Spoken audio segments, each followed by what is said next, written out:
Hell's Angel saved his daughter from a shark attack. Daddy will do anything to protect you. Ray Callahan stood in the kitchen doorway, his massive frame filling the space like a storm cloud. His weathered fingers tapped against his leg as he watched his 6-year-old daughter at the kitchen table. Lily sat quietly, her small hands holding a faded fishing hat that was still too big for her head. Beside her lay a worn photograph of her mother, Martha, smiling from a time when their family had been whole. "Maybe we should do this another day, kid," Ray said, his voice rough from years of shouting over motorcycle engines. "Weather don't look so good." Lily glanced up, her eyes showing a wisdom beyond her years. "The sky is clear, Daddy. I checked." Ray shifted his weight, uncomfortable with being caught in a lie. The truth was, the day looked perfect. Blue skies without a cloud in sight. The real storm was inside him, the swirling doubt about spending a full day alone with the daughter he barely knew. "Got club business that might come up," he tried again. Lily's small fingers traced the outline of her mother in the photograph. "You promised," she said softly. "3 times now." The words hit Ray harder than any punch he'd taken in bar fights over the years. 3 promises, 3 disappointments. He glanced around the kitchen of the small house that had become a place he mainly slept, not a home. Dirty dishes piled in the sink. His Hells Angels vest hung on the back of a chair, patches and insignia proclaiming his loyalty to brothers who weren't blood. Before you continue listening, please let me know where in the world are you watching from today. Now back to the story. Your mom would have had you out on that lake already, Ray mumbled, more to himself than to Lily. She said you taught her to fish, Lily replied, surprising him. Before I was born. Ray's chest tightened. Martha had told Lily stories about him, good ones from before the club took more and more of him, before arguments became silences, before cancer took Martha away, leaving him alone with a child who looked at him with her mother's eyes. That was a long time ago, he said. Lily placed her mother's photo carefully in the front pocket of her overalls, patting it gently as if tucking Martha in. She said you were patient, that you knew how to wait for the fish to be ready. Ray ran a hand through his graying hair. The fishing gear had been in the truck bed for 3 days now.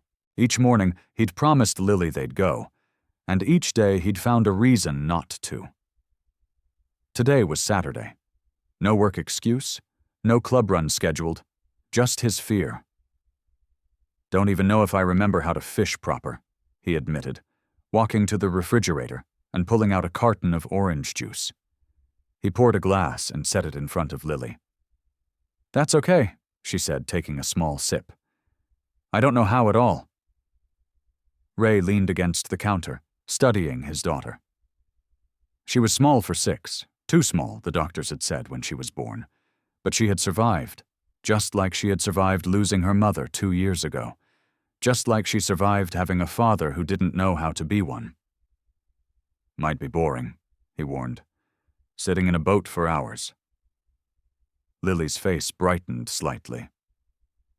Mom said that's when you tell the best stories, when you're waiting for the fish. Ray felt something crack inside his chest.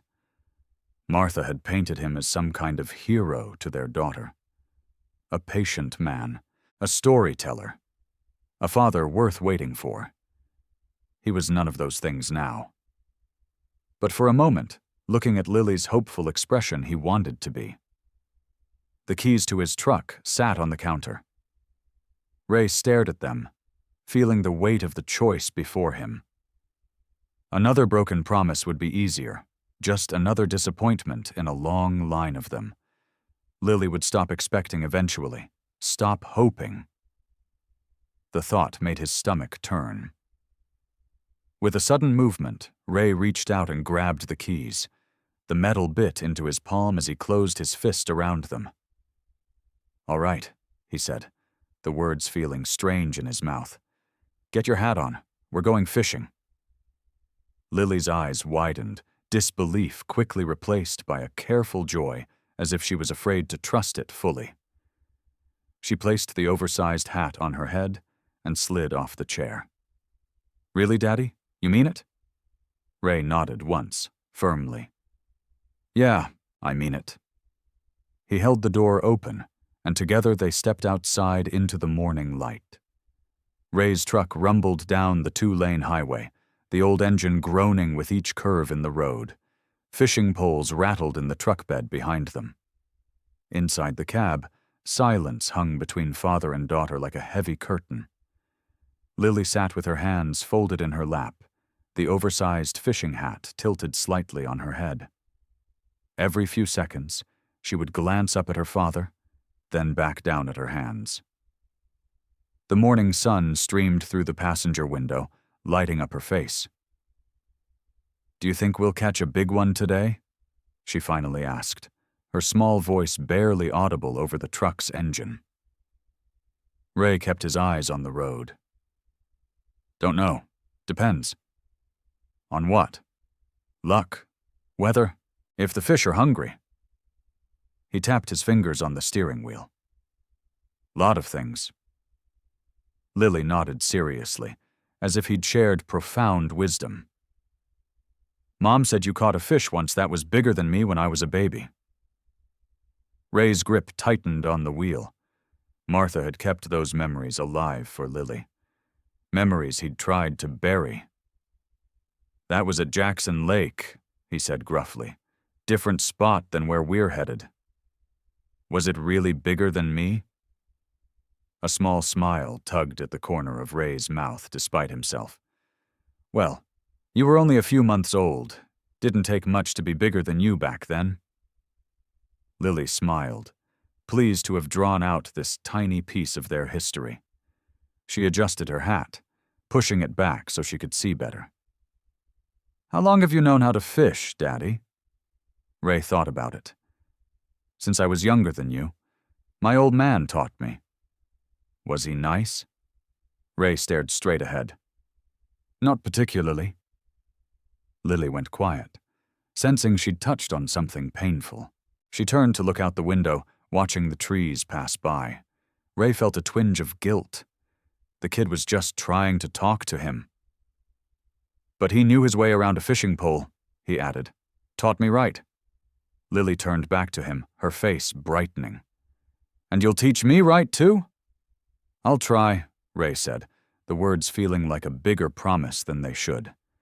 They passed a small gas station, the only one for miles around these parts. Ray slowed the truck, considering. "You need anything?" he asked. "Snacks or something?" Lily shook her head. "I made sandwiches," she said proudly. "They're in my backpack." Ray raised his eyebrows, surprised. "You did?" "Peanut butter and jelly," Lily confirmed. "And I packed apples too. Mom always said we need to eat healthy when we're having adventures." Ray swallowed hard.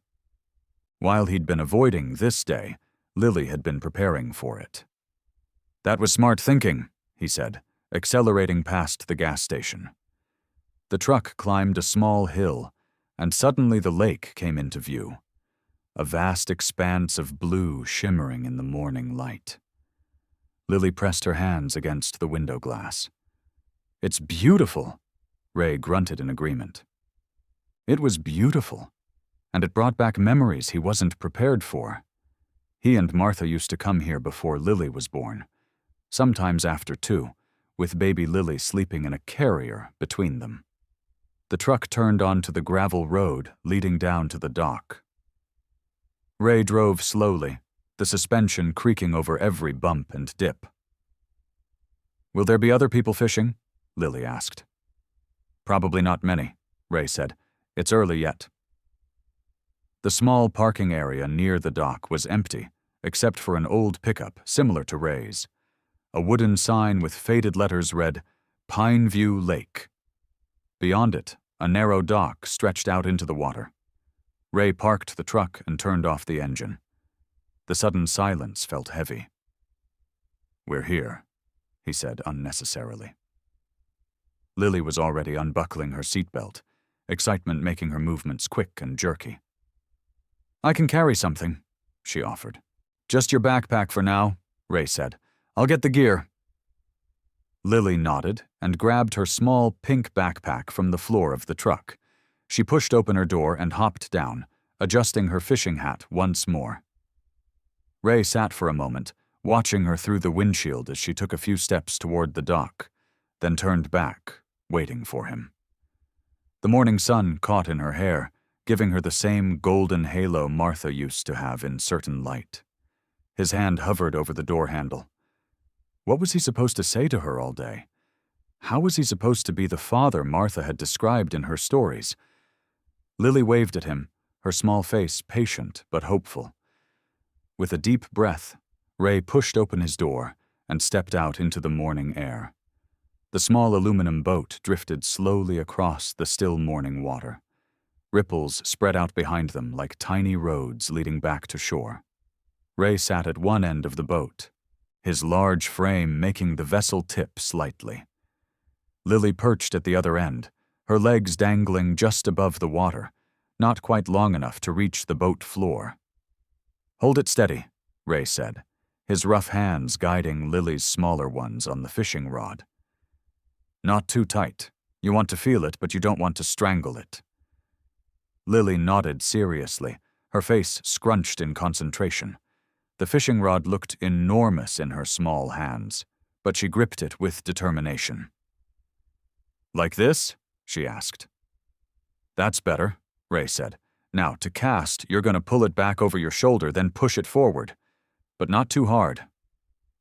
Lily bit her bottom lip, her eyes narrowing as she focused. She pulled the rod back awkwardly, nearly hitting Ray in the process.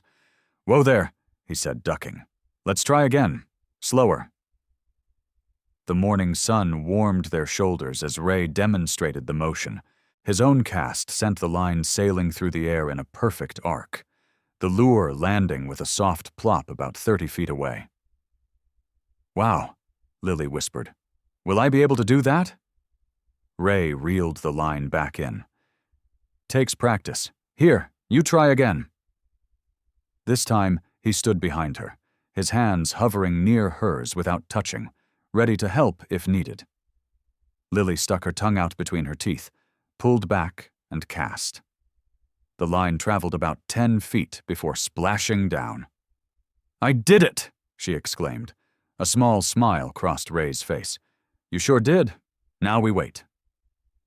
They sat in silence for a few minutes, the boat drifting gently. Birds called from the trees along the shoreline. A dragonfly skimmed across the water near them. "Is this the boring part?" Lily asked finally. Ray chuckled, the sound rusty from disuse. "Some people think so. I never did." "Why not?" He considered the question, looking out across the water. "Gives you time to think, or not think, if that's what you need." Lily nodded, as if this made perfect sense. "Mom said sometimes the quiet moments are the most important ones." Ray felt the familiar tightening in his chest at the mention of Martha.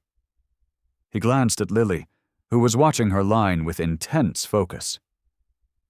"Your mom say that a lot?" he asked, his voice rough. "Uh-huh. She liked quiet things, like reading and watching birds." Lily looked up suddenly. "My line moved." Ray leaned forward. "That's just the current. When you get a bite, you'll know it." Lily's face fell slightly, but she kept watching. After a moment, she asked, "Did you and Mom fish together?" Ray sighed, considering whether to change the subject. But something in Lily's hopeful expression made him answer. "Sometimes. She wasn't big on catching the fish, just liked being on the water." "Like me," Lily said with a nod. "You don't want to catch fish?" "I do," Lily clarified. "But I like just sitting here, too. It's peaceful." Ray studied his daughter's profile. She had Martha's nose, her thoughtful expression.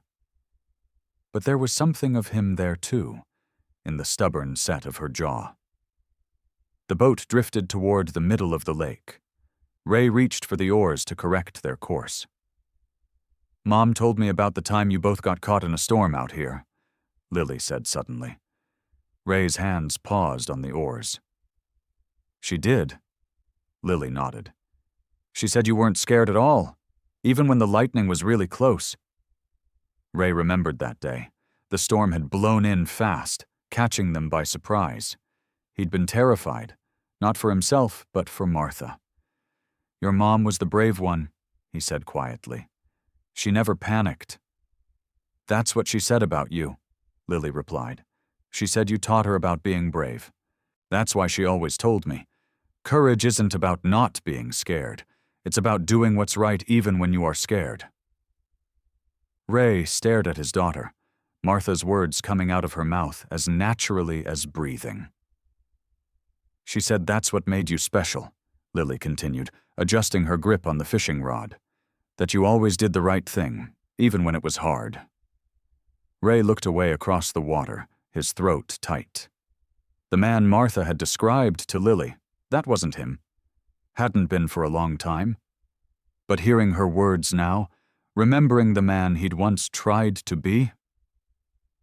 The boat drifted silently, carrying its 2 passengers across the still morning water. The sun climbed higher in the sky, casting diamond-like sparkles across the lake's surface. Ray checked his watch. Almost 11. They'd been out for nearly 3 hours with nothing to show for it except sunburned noses and the peaceful quiet between them. Lily hadn't complained once, which surprised Ray. Most kids would be bored stiff by now. Instead, she seemed content, occasionally pointing out a bird or asking a question about fishing, but mostly just sitting, watching her line with patient eyes. "You hungry?" Ray asked, reaching for the small cooler he'd brought. "A little," Lily admitted. He pulled out 2 slightly squashed peanut butter sandwiches wrapped in wax paper and a couple of juice boxes. Not much of a lunch, but he hadn't exactly planned ahead. He handed one of each to Lily. "Thanks, Daddy," she said, carefully setting her fishing rod down. Ray nodded, watching as she meticulously unwrapped her sandwich. Even the way she ate was careful, taking small, neat bites. So different from him. "Your line!" Ray suddenly exclaimed, pointing at her fishing rod. The tip was bending, bobbing up and down. Lily's eyes widened. She dropped her sandwich and grabbed the rod with both hands. "What do I do?" she asked, her voice rising with excitement. "Reel it in," Ray instructed, leaning forward. "But not too fast. Keep tension on the line." Lily cranked the reel, her little arms working hard. The rod bent further, and her eyes grew even wider. "It's fighting me," she said, half scared, half thrilled. Ray moved closer, ready to help if needed. "That's good. Means it's a live one. Keep going." Lily reeled steadily, her tongue sticking out between her teeth in concentration. The line cut through the water, coming closer to the boat. Finally, with one last turn of the reel, a small fish broke the surface, thrashing wildly. "I got one!" Lily shouted, her face lighting up with pure joy. Ray reached out with the small net and scooped the fish into the boat. It was a modest sunfish, no more than 6 inches long, its scales gleaming orange and blue in the sunlight. "It's so pretty," Lily breathed, staring at it. Ray carefully removed the hook from the fish's mouth. "Not very big, but it's a good one for your first catch." "Can we keep it?" Lily asked, then quickly added, "Or maybe just take a picture and let it go." Ray looked at her, surprised. "You want to release it?" Lily nodded solemnly. "Mom said sometimes the bravest thing is knowing when to let go." There was Martha again, her wisdom coming through their daughter. Ray swallowed hard. "Your mom was right about a lot of things," he said quietly. Then, louder, "Want to hold it for a second before we let it go?" Lily hesitated, then nodded. Ray showed her how to hold the fish firmly but gently, supporting its body. "It's all slippery," she giggled, the fish wriggling in her hands. Ray couldn't help but laugh at her expression, a mixture of disgust and delight. Her laughter bubbled up, infectious and pure, and Ray found himself joining in. The sound of their shared laughter drifted across the water, probably the first time they'd laughed together in months. "Okay, time to send him home," Ray said after a moment. Lily leaned over the side of the boat and carefully lowered the sunfish into the water. They both watched as it hesitated for a second, then darted away with a flick of its tail. "Bye, fishy," Lily whispered. Ray found himself smiling as he watched her. "You did good, kid. Perfect catch and release." Lily beamed at him, her face flushed with pride. She picked up her sandwich again, taking a bite with renewed enthusiasm. "Can we try to catch another one?" she asked through a mouthful of peanut butter. "Sure thing. We've got plenty of—" Ray stopped mid-sentence, his attention caught by something over Lily's shoulder. The western horizon, which had been clear blue all morning, was now marked by a line of dark clouds. As Ray watched, the clouds seemed to build and grow, stacking upon themselves like a wall rising from the earth. The wind shifted suddenly, cool against his face, where moments before it had been warm.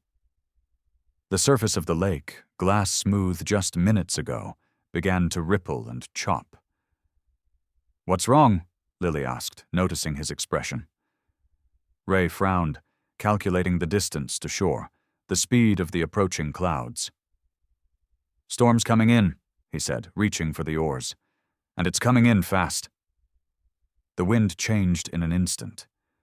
What had been a gentle breeze became a forceful gust that slapped against Ray's face. The dark line of clouds approached with unnatural speed, swallowing the blue sky behind it. "We need to get back. Now!" Ray's voice was tight as he stowed their fishing gear with quick, efficient movements. He handed Lily her life jacket. "Put this on. Make sure it's tight." Lily's eyes widened as she looked at the approaching darkness. "Is it going to rain?" "Yeah, and then some." Ray secured his own life jacket and grabbed the oars. The small aluminum boat rocked beneath them as the first serious waves began to form. The shoreline seemed impossibly far away now. Ray dug the oars into the water, pulling with all his strength. His muscles burned with each stroke. The boat moved forward, but too slowly. Much too slowly. "Daddy?" Lily's voice was small. She clutched the edge of the seat, her knuckles white. "It's okay," Ray said, though he knew it wasn't. "Just a summer storm. We'll be fine." The first fat raindrops hit them like bullets. Within seconds, a wall of rain swept across the lake, drenching them completely. The wind howled, drowning out Ray's grunt of effort as he fought against the rapidly worsening conditions. Lightning flashed overhead, followed almost immediately by a crash of thunder that seemed to shake the very air around them. Lily flinched and covered her ears. "Look at me," Ray called over the storm. Water streamed down his face as he met his daughter's frightened eyes. "We're gonna be okay, I promise." The boat lurched sickeningly as a wave hit them broadside. Water sloshed over the gunwale, pooling around their feet. Ray redoubled his efforts, straining against the oars. His leather vest was soaked through, heavy on his shoulders. His arms ached, but he couldn't stop. Not with Lily watching him with those trust-filled eyes. Another wave hit, taller than the last. The bow of the boat rose up and slammed back down, sending a spray of water over them. Lily let out a small cry. "Hold on tight," Ray shouted. He could barely see the shore now through the curtain of rain. The world had narrowed to gray water and darker sky, punctuated by jagged flashes of lightning. The lake was transformed. What had been a peaceful mirror now heaved and churned like an angry sea. Waves built upon waves, driven by a wind that seemed determined to push them farther from safety. "Daddy, I'm scared!" Lily's voice barely carried over the storm's rage. I know, baby. Ray abandoned one oar to reach out and squeeze her hand. But I've got you. Remember what you told me? About being brave? Lily nodded, rain and tears mingling on her cheeks. That's what we're doing now, being brave together. He returned to the oars, fighting the current with everything he had. They were maybe 100 yards from shore, close enough to see the trees bending in the wind, but still too far. The boat was taking on water faster than Ray could bail with his cupped hand between strokes. A massive gust caught them, spinning the boat partially around. Ray cursed under his breath, trying to correct their course. The shoreline, their salvation, kept sliding sideways in his vision. Almost there, he lied, his voice hoarse from shouting over the storm. Just hold. The world tilted suddenly. A wave, taller than Ray himself, rose up beside them like a liquid wall. There was a moment, just a fraction of a second, where Ray could see the crest of it curling over them, water backlit by a flash of lightning. In that frozen moment, Ray lunged across the boat toward Lily. His fingers brushed against her life jacket as the wave crashed down. The impact was like being hit by a truck. The boat flipped instantly, tumbling through the churning water. Ray felt himself being torn away, spinning through darkness, unable to tell up from down. His lungs burned as he fought to find the surface. He broke through with a desperate gasp, rain pelting his face. "Lily!" he screamed, spinning around in the water. All he could see were waves and more waves. The boat was gone, and so was Lily. Ray's lungs burned as he thrashed in the churning water, spinning in desperate circles. The storm howled around him, rain pelting his face like tiny needles. "Lily!" he screamed again, his voice raw with panic. "Lily!" A flash of yellow caught his eye, her life jacket. Relief flooded through him, immediately followed by fresh terror as he saw her small form being tossed by the waves. She was barely keeping her head above water, arms flailing wildly. Ray plunged forward, powerful strokes cutting through the angry lake. Nothing else mattered.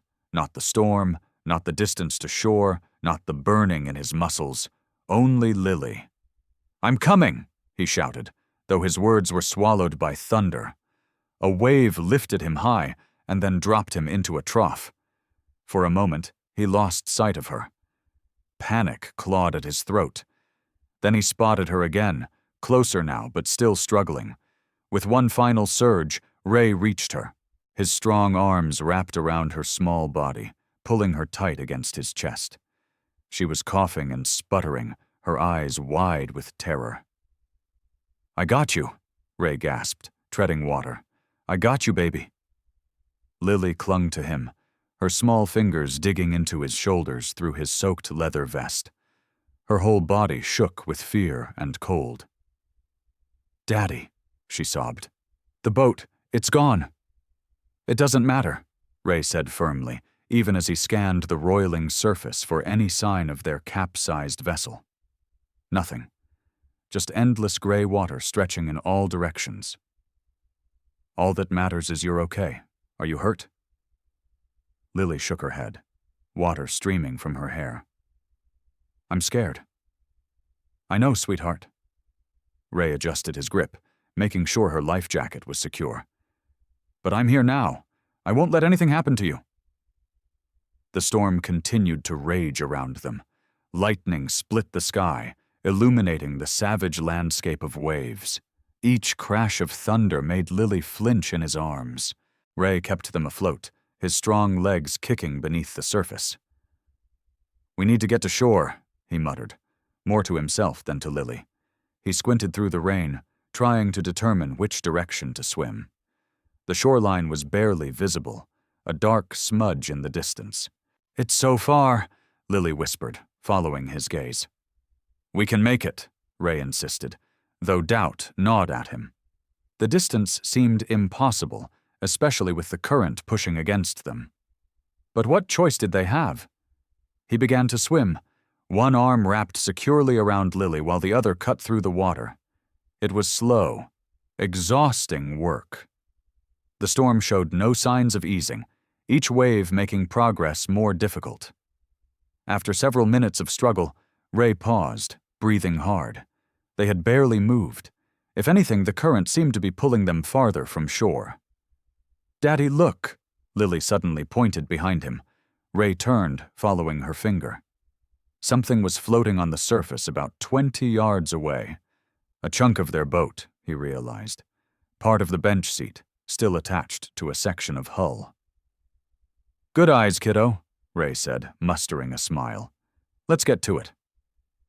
He swam toward the floating debris, fighting against waves that seemed determined to keep them away. When they finally reached it, Ray helped Lily climb onto the makeshift raft. It wasn't much, but it would keep her out of the water. "Stay low," he instructed, keeping one hand on the wood to stay close. "Hold on tight." For a moment they had a reprieve. Ray caught his breath, his arms burning from exertion. The rain was easing slightly, though the waves remained high. That's when he felt it. A strange current beneath him, different from the storm's chaotic movements.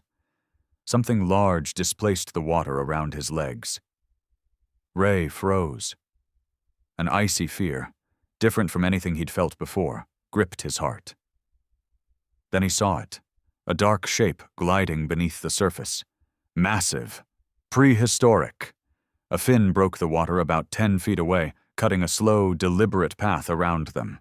"Daddy!" Lily's voice trembled. She had seen it, too. The shark circled closer, its fin now clearly visible even in the stormy light. It moved with terrifying purpose, each pass bringing it nearer to their fragile refuge. Without hesitation, Ray positioned himself between the shark and his daughter, one hand still gripping their floating debris, the other reaching for the knife always strapped to his belt. "Lily, listen to me," he said, his voice steady despite his racing heart. "Don't move. Stay absolutely still." The shark made another pass, closer still. In a flash of lightning, Ray caught a glimpse of its full size beneath the surface.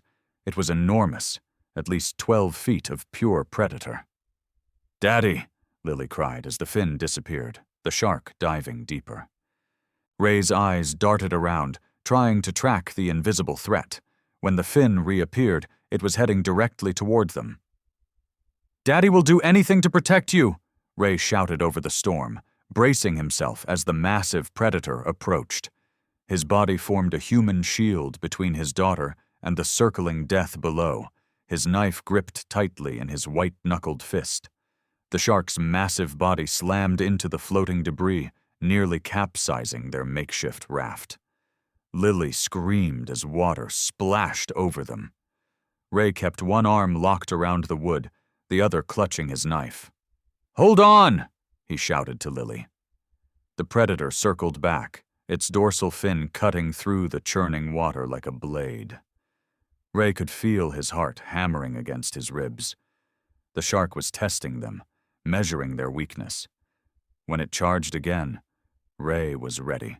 As the creature's snout broke the surface, he struck out with his knife. The blade connected, slicing into tough skin. The shark thrashed violently, spraying blood-tinged water into the air. "Stay back!" Ray roared, though he knew the animal couldn't understand. His voice was pure instinct now, the primal sound of a father protecting his young. The shark retreated momentarily, but Ray knew better than to feel relieved. These waters were its domain. They were just intruders, vulnerable and exposed. "Daddy, it's coming back," Lily whimpered, her small body trembling against the wooden debris. Ray could see her terror, but there was something else in her eyes, too. Trust. Complete trust that he would keep her safe. It filled him with fierce determination, even as exhaustion pulled at his muscles. The shark circled again, tightening its path around them. Each pass brought it closer, more confident. Ray's arm ached from holding the knife ready, water dripping from his soaked leather vest and tattooed forearms. When it attacked next, the shark came from below. One moment the water was empty, the next a gaping mouth full of serrated teeth was lunging toward them. Ray drove his fist directly into the creature's snout with all his remaining strength. Pain shot through his hand, but the shark recoiled. Before it could retreat completely, Ray slashed with his knife, opening another wound along its side. "Get back!" he shouted, his voice hoarse. The shark disappeared beneath the surface again. Ray's breaths came in ragged gasps. His knuckles were bleeding, and his arm felt like lead. How much longer could he keep this up? "It hurt you," Lily said, reaching toward his bleeding hand. "I'm okay," Ray lied, trying to flex his fingers. "Just a scratch." The storm was beginning to ease slightly, the thunder now more distant. But the shark remained, circling, waiting. Ray could feel his strength ebbing with each passing minute. His body, once as tough and unyielding as his motorcycle, was betraying him. When the fin appeared again, it was barely 10 feet away. Ray raised his knife, but his arm shook with fatigue. "Daddy," Lily's small voice cut through his fear. "Mom always said something about sharks." Ray glanced at her, trying to keep one eye on the approaching predator. "What, baby?" "She said if you're ever near a shark, don't splash. Stay still. They feel your fear." Ray stared at his daughter, those words striking something deep within him. Martha had loved the ocean, had taught marine biology before getting sick. Of course she would have taught Lily about sharks. The fin was closer now, 6 feet away and closing. "Don't thrash," Lily continued, her voice surprisingly calm. "That's what Mom said. It makes them more excited." Ray looked at the knife in his hand, at his bleeding knuckles. All his fighting had only seemed to agitate the shark further. Could it be that simple? "Like this, Daddy," Lily demonstrated, going completely still on their floating piece of debris. "We need to be calm." Something in her steady gaze, so much like her mother's, reached through Ray's panic. He lowered his knife slowly. "Okay," he whispered. "We'll try it your way." Together they went still. Ray forced his breathing to slow, fighting against every instinct that screamed at him to fight. The shark's fin circled once more, then twice. But its patterns began to widen slightly. Minutes passed like hours. Ray kept his body between Lily and the predator, but he no longer slashed or shouted. The shark's passes became less frequent, its interest seemingly waning without the commotion to attract it. As they drifted, Ray noticed something else, an unnatural rainbow sheen on the water's surface. Near their floating debris, several small fish floated belly up. "Daddy, look at the water," Lily said quietly. "It looks funny." Ray dipped his fingers into the lake, rubbing the strange, oily residue between them. It didn't feel natural. The storm had cleared enough now that he could see patches of this slick spreading across the surface in multiple directions. "Something's wrong with the water," he murmured, a new worry growing inside him. The shark's fin had disappeared, but Ray kept scanning the distance. Only then did he notice how many dead fish were floating nearby, their bodies surrounding their little island of safety like silent warnings. The storm clouds retreated slowly across the sky, revealing patches of bright blue. The wind had calmed to a gentle breeze that barely rippled the water's surface. What remained was an eerie stillness, broken only by the occasional slosh of waves against their makeshift raft. Ray and Lily clung to the largest piece of debris from their shattered boat, a section of the deck about the size of a coffee table. The wood was waterlogged and heavy, but it kept them afloat. They had been drifting for nearly an hour since the shark had finally moved on. The afternoon sun beat down on them mercilessly. Ray's clothes had begun to dry in patches, his leather vest stiff with salt water. His arms were red from exposure, and sweat mixed with lake water on his face. Beside him, Lily looked like a tiny, bedraggled doll, her hair plastered to her cheeks, and her fishing hat long gone. "Are you okay, baby?" Ray asked, his voice raspy from shouting during the storm.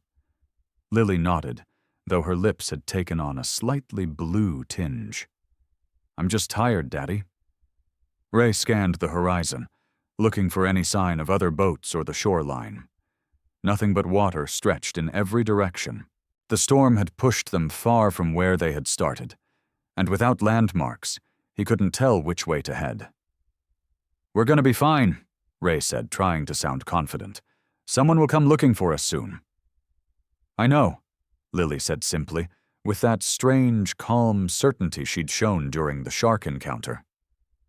Ray shifted his weight to better balance on the floating debris.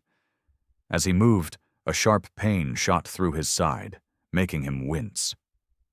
He glanced down and noticed for the first time a dark stain spreading across his t-shirt beneath his vest. "Daddy?" Lily's voice was filled with concern. "It's nothing," Ray said automatically, the way he'd dismissed injuries countless times in bar fights and motorcycle accidents. But when he carefully lifted his shirt, he saw 3 deep gashes along his ribs, souvenirs from the shark's rough skin when he'd punched it. The wounds weren't gushing, but they were steadily seeping blood. How long had they been bleeding? Ray felt a rush of lightheadedness and realized he'd probably lost more blood than he thought. "You're hurt," Lily said, her eyes wide as she stared at the injury. "Just a scratch," Ray lied, letting his shirt fall back over the wounds. He didn't want to frighten her. Lily wasn't fooled. "That's not a scratch. The shark got you." Ray tried to smile. "Well, I got him worse." The sun continued its relentless assault. Ray felt his thoughts growing fuzzy around the edges. The pain in his side pulsed with each heartbeat. How much blood had he lost fighting the shark? How much more could he afford to lose? "Daddy, you need to lie still," Lily said, her small hand touching his arm. "Like with the shark, remember? Mom always said being still helps when you're hurt, too." Ray looked at his daughter with surprise. When had 6-year-old Lily become so wise? She sounded just like Martha in that moment, practical, calm in a crisis. "Mom said deep breaths help with pain," she continued, demonstrating by taking an exaggerated breath. Like this. Despite the situation, Ray found himself following her example. The deep breath sent another stab of pain through his side, but the oxygen cleared his head slightly. "That's good, Daddy," Lily encouraged. "Just stay still and breathe." Ray felt a wave of dizziness wash over him. The edges of his vision darkened briefly. He gripped the wooden debris tighter, fighting to stay alert. "Talk to me, Lily," he said, needing her voice to anchor him. "Tell me something your mom taught you." Lily thought for a moment, then began speaking in a soft, steady voice.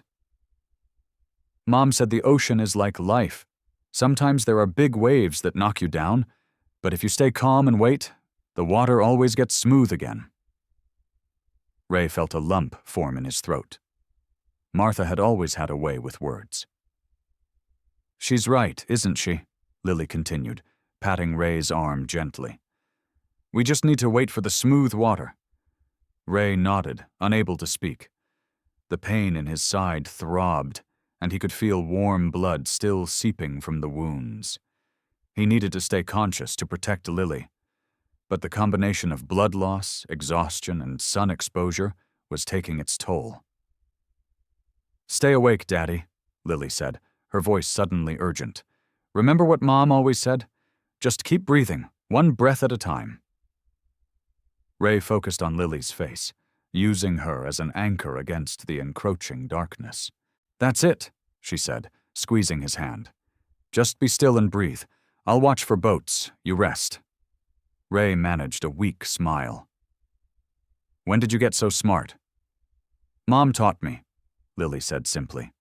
Now be still, like with the shark. It worked then, it'll work now.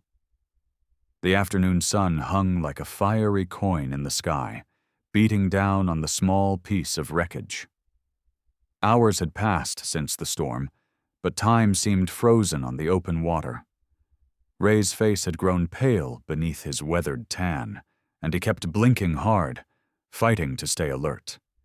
Lily sat cross-legged on their makeshift raft, occasionally dipping her fingers in the water to splash her face. Her clothes had mostly dried, stiff with salt, but her lips remained worryingly pale. Despite her own discomfort, her eyes rarely left her father's face. "Daddy," she said, breaking the silence that had stretched between them. "Tell me about when you met Mom." Ray's eyes, which had been drifting closed, snapped open. "What?" "I want to hear about Mom," Lily said, scooting closer to him. "You never talk about her." Ray winced as he shifted position, his hand instinctively going to the wound on his side. The bleeding had slowed, but the pain remained sharp. "Not much to tell," he mumbled, though he knew it was a lie. There was everything to tell about Martha. He just didn't know how. "Please," Lily insisted, her small hand resting on his arm. "I forget things sometimes. What her laugh sounded like, how she smelled." Ray's throat tightened. He looked at Lily, really looked at her, and saw Martha's eyes staring back at him, those same gentle, determined eyes that had seen through his tough exterior 20 years ago. "Like flowers," he said suddenly. "Your mom always smelled like flowers, not the fancy perfume kind, the real kind that grow in gardens." Lily's face brightened. She loved her garden. "She did," Ray agreed, finding that once he started, the words came easier. "That's how I met her, actually. My motorcycle broke down outside the plant nursery where she worked."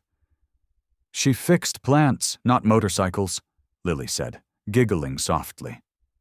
Ray smiled despite the pain.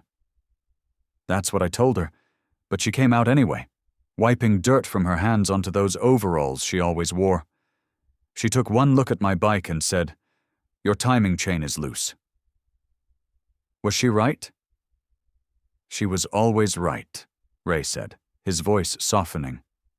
"I couldn't believe this pretty woman in gardening clothes knew anything about motorcycles. Turned out her dad was a mechanic." Lily leaned forward, drinking in every detail. "Then what happened?" "I asked her out for coffee. She said no." Ray chuckled, then winced at the pain it caused. "Said she didn't date men with attitudes." "But she married you," Lily pointed out. "Eventually. Took me 3 weeks of buying plants I didn't need before she agreed to that coffee." The memory washed over Ray, vivid and bittersweet. "Your mom saw something in me that nobody else did, something worth saving." Lily watched a bird circle high above them. "She told me once that you were like one of her rescue plants, just needed the right kind of care." Ray fell silent, staring at the horizon. The comparison hit too close to home. "I let her down," he said finally, his voice so low Lily had to lean in to hear. "I let you both down." "How, Daddy?" Ray sighed, closing his eyes briefly against the glare of the sun and his memories. "I chose wrong things. The club, the rides, the fights. I thought that's what made me a man." His voice cracked slightly. "I was hardly ever home, even when your mom got sick." Lily's face remained calm, absorbing his confession without judgment. "After she died, I couldn't..." Ray struggled to find simple words for complicated feelings. "I didn't know how to be just a dad, so I stayed away even more." He looked down at Lily's small hand, still resting on his arm. "I'm sorry, Lily. I'm sorry I wasn't there. For her, for you." Lily was quiet for a long moment, considering his words with a seriousness that seemed much older than her 6 years. "Mom said everyone makes mistakes," she finally said. "She said what matters is if you try to fix them." "Some things can't be fixed," Ray said, thinking of all the birthdays and school events he'd missed. Lily shook her head stubbornly. Mom said that's not true. She said it's never too late to be better. Ray studied his daughter's face, marveling at the certainty he saw there. How could she still believe in him after everything? You're a lot like your mother, he said softly. Lily smiled. She said I was like you, stubborn. Despite the pain, the danger, and the uncertainty of their situation, Ray felt something shift inside him. A wall that had stood firm for years crumbled just a little. I want to try, Lily, he said, his voice rough with emotion. To be better. To be the dad you deserve. Lily nodded, as if she'd never doubted it would happen. I know, Daddy.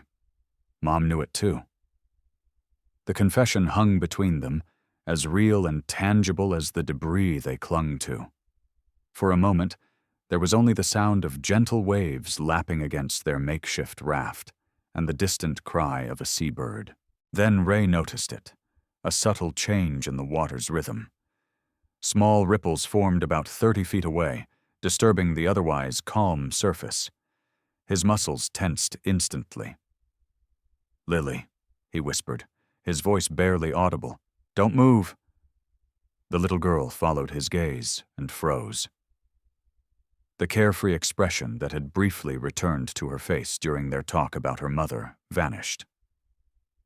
Is it back? She asked, her voice small but steady. Ray nodded once, his eyes never leaving the spot where the water rippled. The shark was circling again, moving in a slow, deliberate pattern that sent chills through his already cold body. Remember what you said? Ray asked, keeping his voice calm despite the fear climbing up his throat. About staying still? Lily nodded, her eyes wide but focused. Mom said animals can sense fear. If we splash, it thinks we're hurt fish. That's right. Ray's hand moved to the piece of metal he'd kept within reach, a jagged section of the boat's frame. A poor weapon, but better than nothing. We're going to be very quiet and very still. The fin broke the surface briefly, cutting through the water in a smooth arc before disappearing again. It was closer now. Ray estimated the shark to be at least 12 feet long, massive for fresh water. Whatever had contaminated the lake, turning the water oily and killing fish, had clearly affected the predator's behavior as well. Lily's small hand found his, squeezing tightly. Her palm was clammy with fear, but her face remained composed.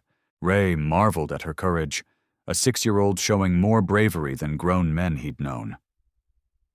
I'm getting tired, Daddy, she admitted in a whisper. Ray felt a stab of worry.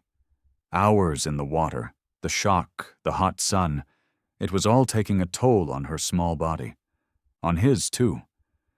The wound in his side throbbed with every heartbeat, and his limbs felt increasingly heavy. Here, he said, carefully adjusting their position on the floating debris. Lean against me. Save your strength. Moving with exaggerated slowness, Ray created a small space where Lily could rest against his chest while keeping both of them balanced on their precarious raft. She settled against him, her head tucked under his chin.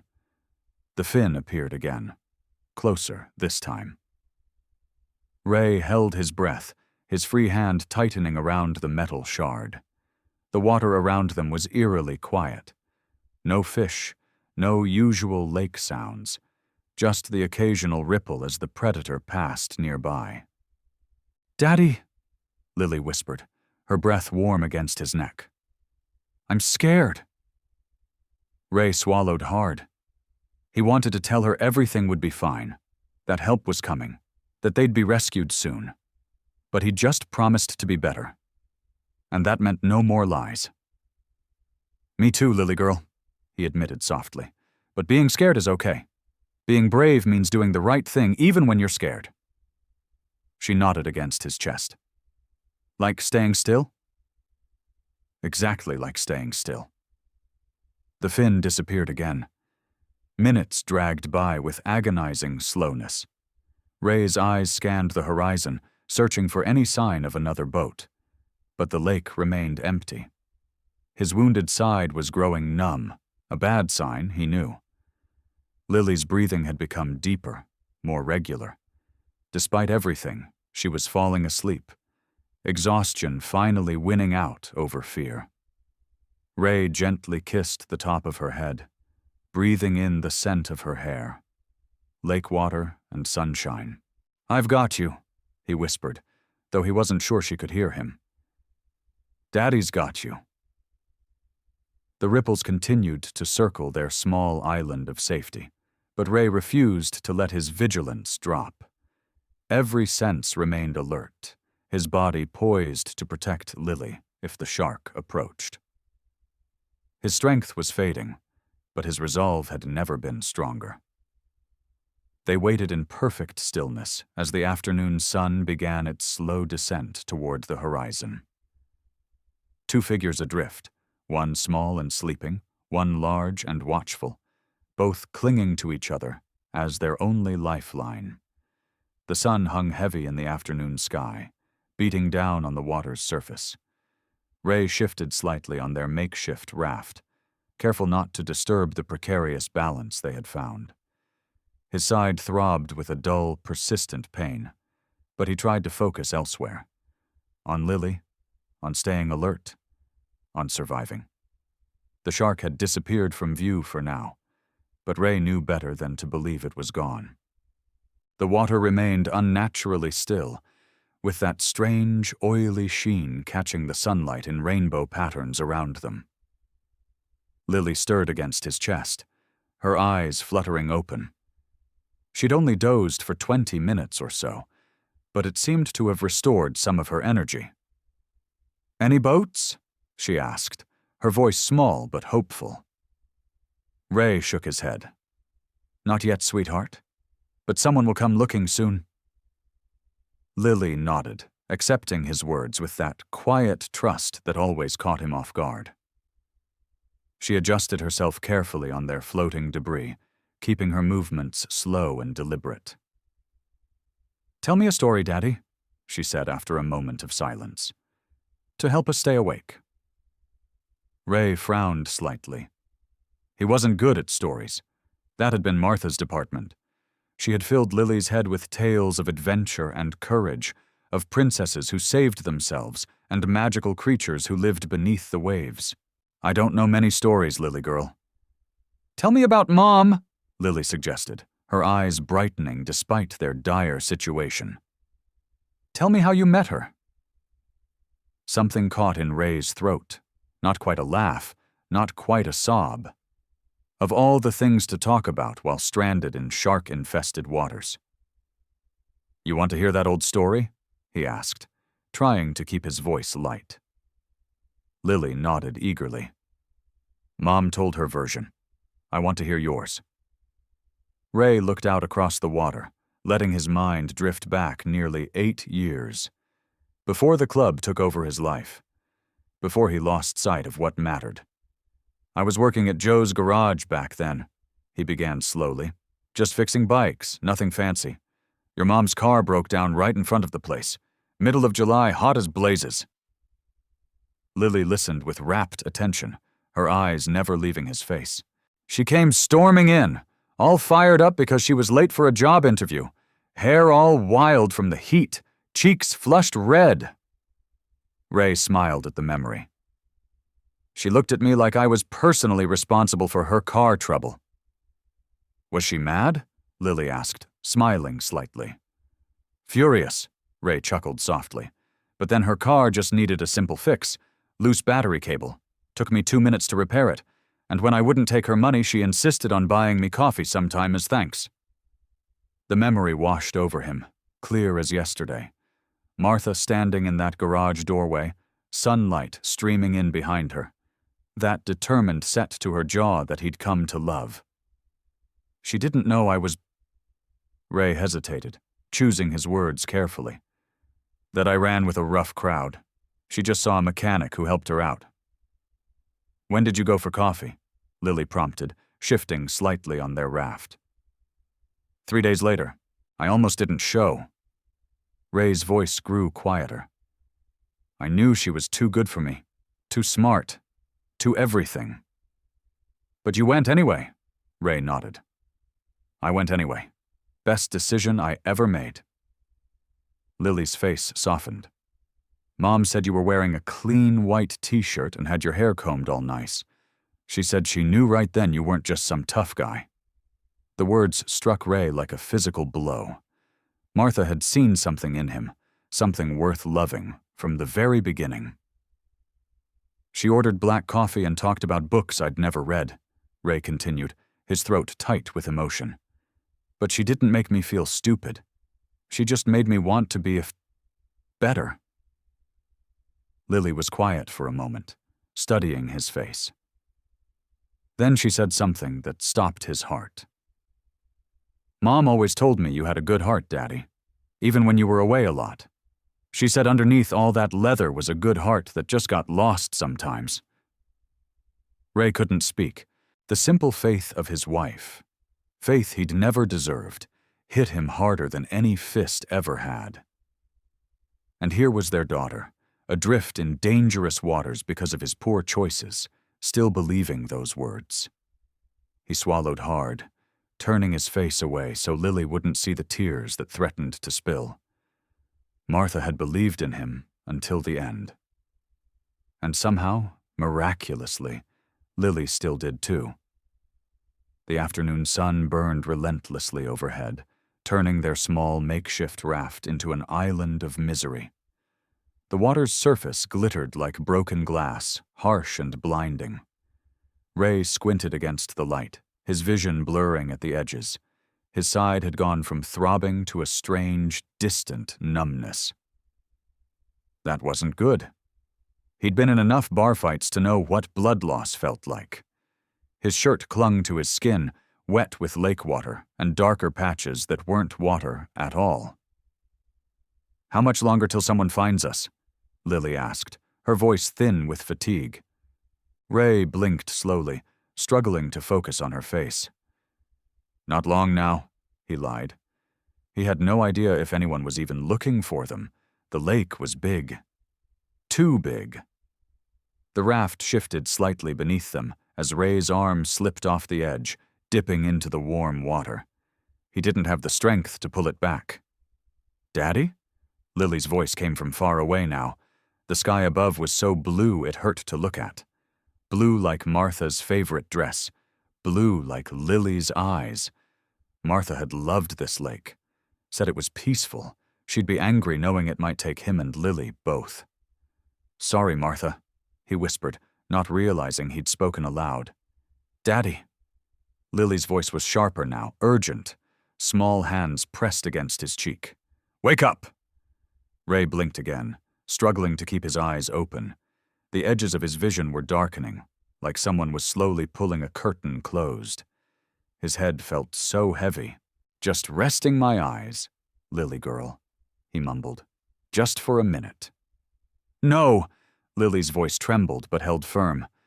Mom said people who are hurt shouldn't fall asleep. You have to stay awake, Daddy. You have to. Ray could feel himself drifting away, like the current was pulling him under despite their raft staying afloat. It would be so easy to let go, to stop fighting. Lily's small hands began to shake him, gently at first, then with growing panic. Please, Daddy, please wake up.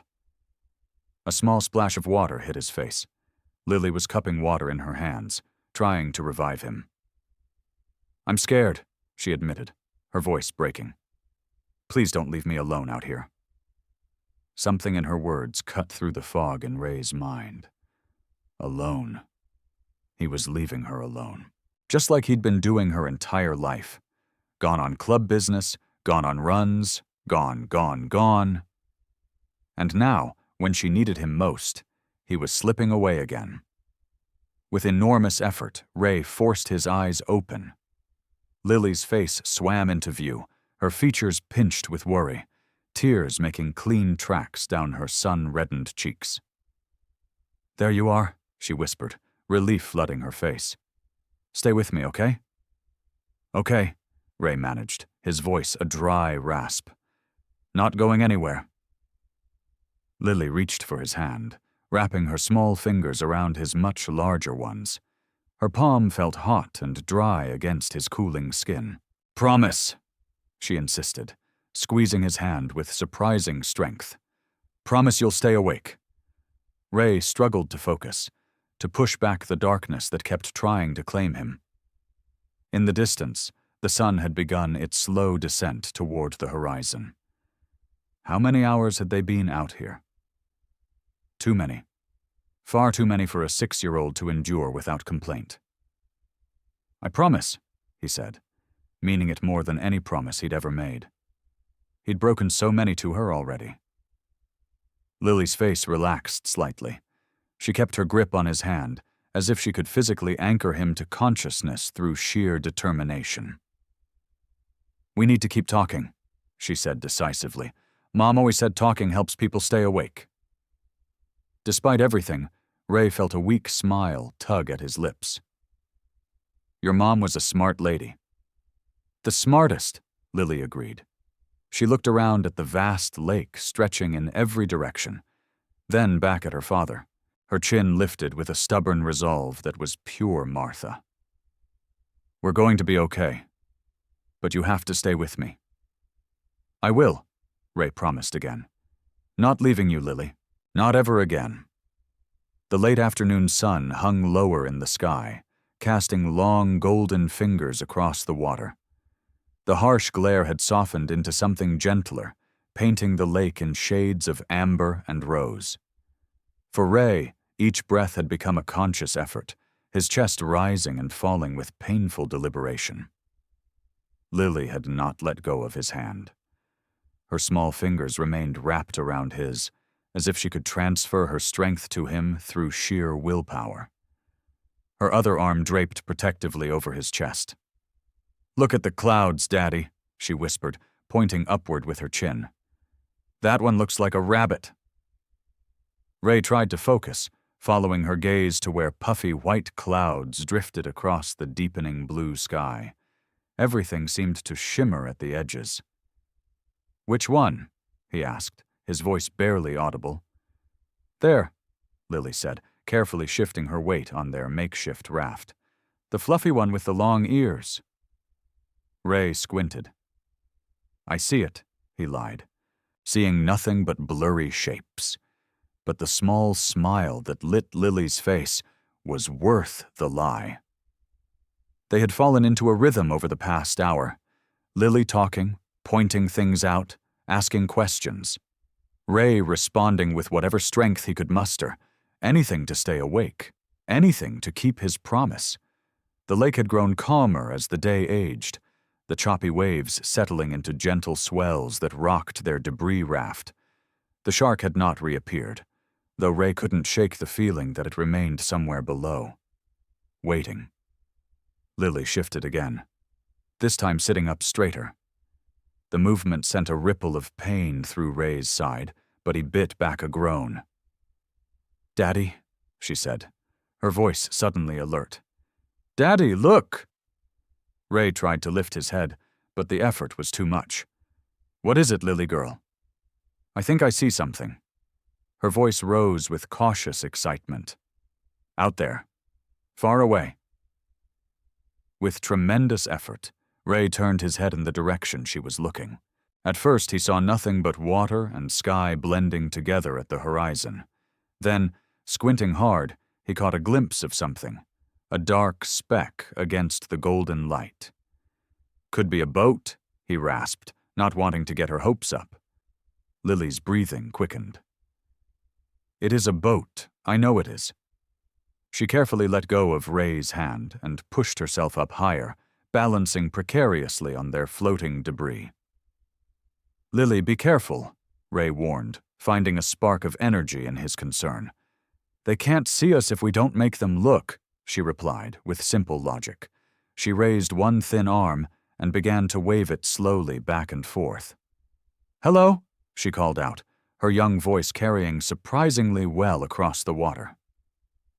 Hello, we're here? Ray watched her through half-closed eyes, marveling at her resilience. Where had she learned such courage? Not from him, surely. This was Martha's gift to their daughter, this unbreakable spirit. "Help us!" Lily called again, her voice cracking with effort. "Please help us!" The speck on the horizon didn't appear to change course. Ray's heart sank as he watched Lily's desperate attempts to signal the distant vessel. She was trying so hard, her little body trembling with the effort of staying upright, her arm moving back and forth in a steady rhythm. "Wave your hat," Ray suggested weakly. "It's brighter. They might see it better."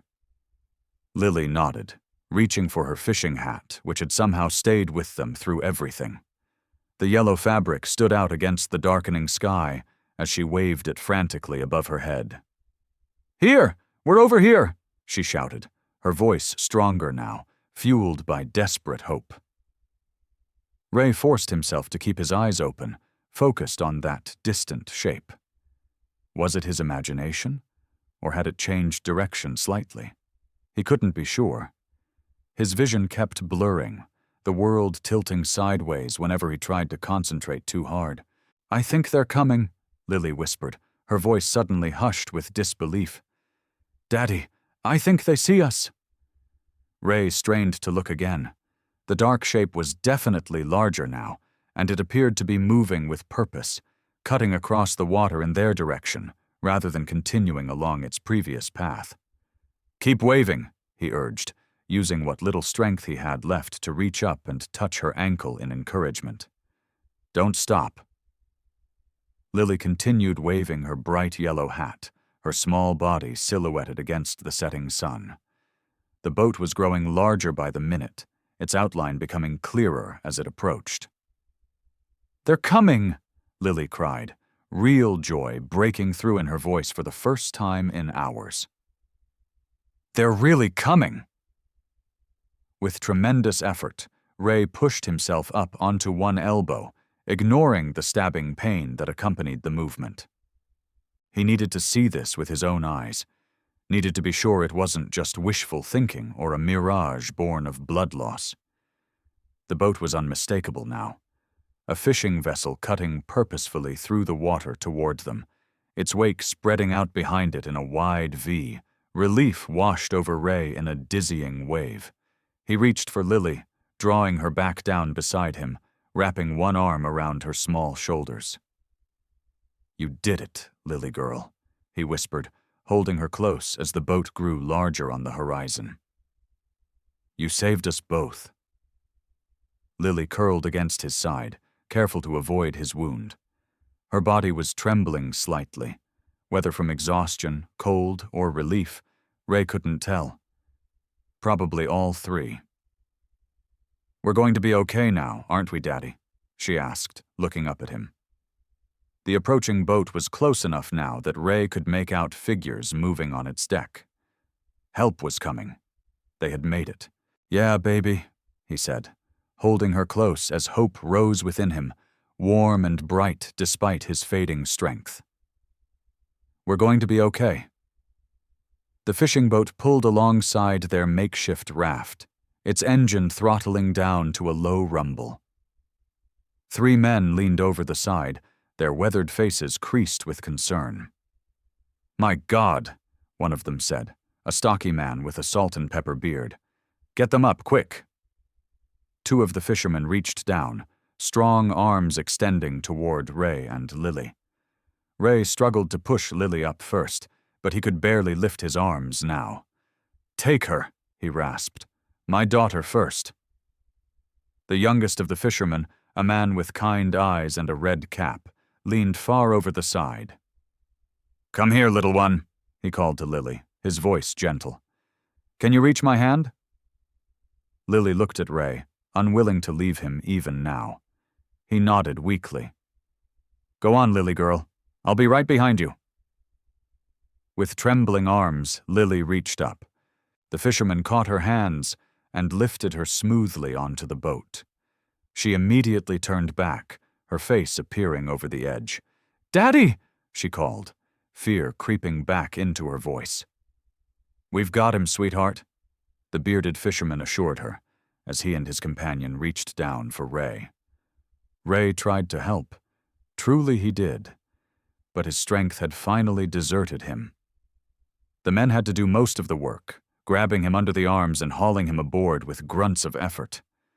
He landed heavily on the deck, the world spinning around him. "He's bleeding bad," someone said, the voice seeming to come from far away.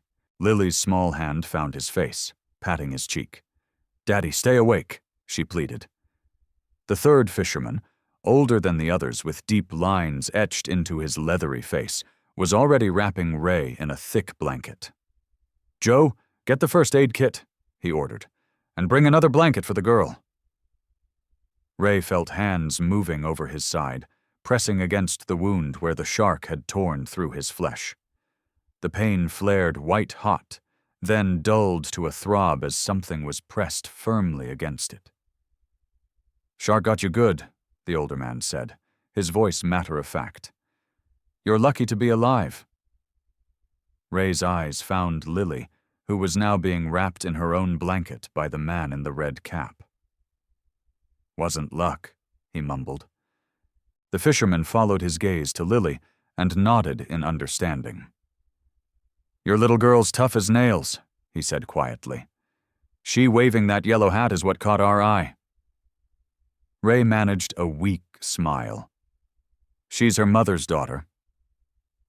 The bearded fisherman returned with a metal box and knelt beside Ray. "I'm Joe," he said as he opened the kit. "That's Mike with your girl, and this old salt is Earl. We're gonna patch you up best we can till we get to shore." Ray hissed as antiseptic was applied to his wound. Lily pulled away from Mike and came to sit beside Ray's head, her small hand stroking his hair just as he had done for her earlier. "Does it hurt bad?" she asked, her eyes wide with worry.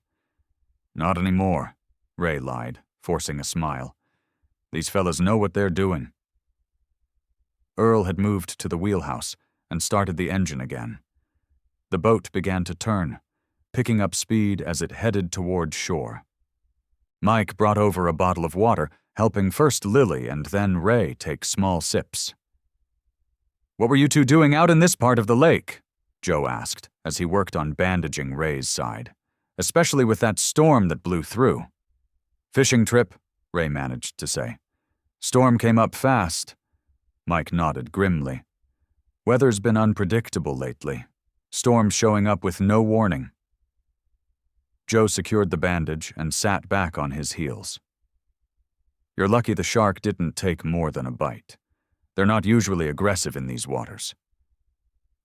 "There was something in the water," Ray said, remembering the oily sheen he'd noticed. "Dead fish. Something didn't look right." The three fishermen exchanged glances. "We've been seeing that more and more," Earl called from the wheelhouse, his voice tight with anger. "Something's polluting the lake.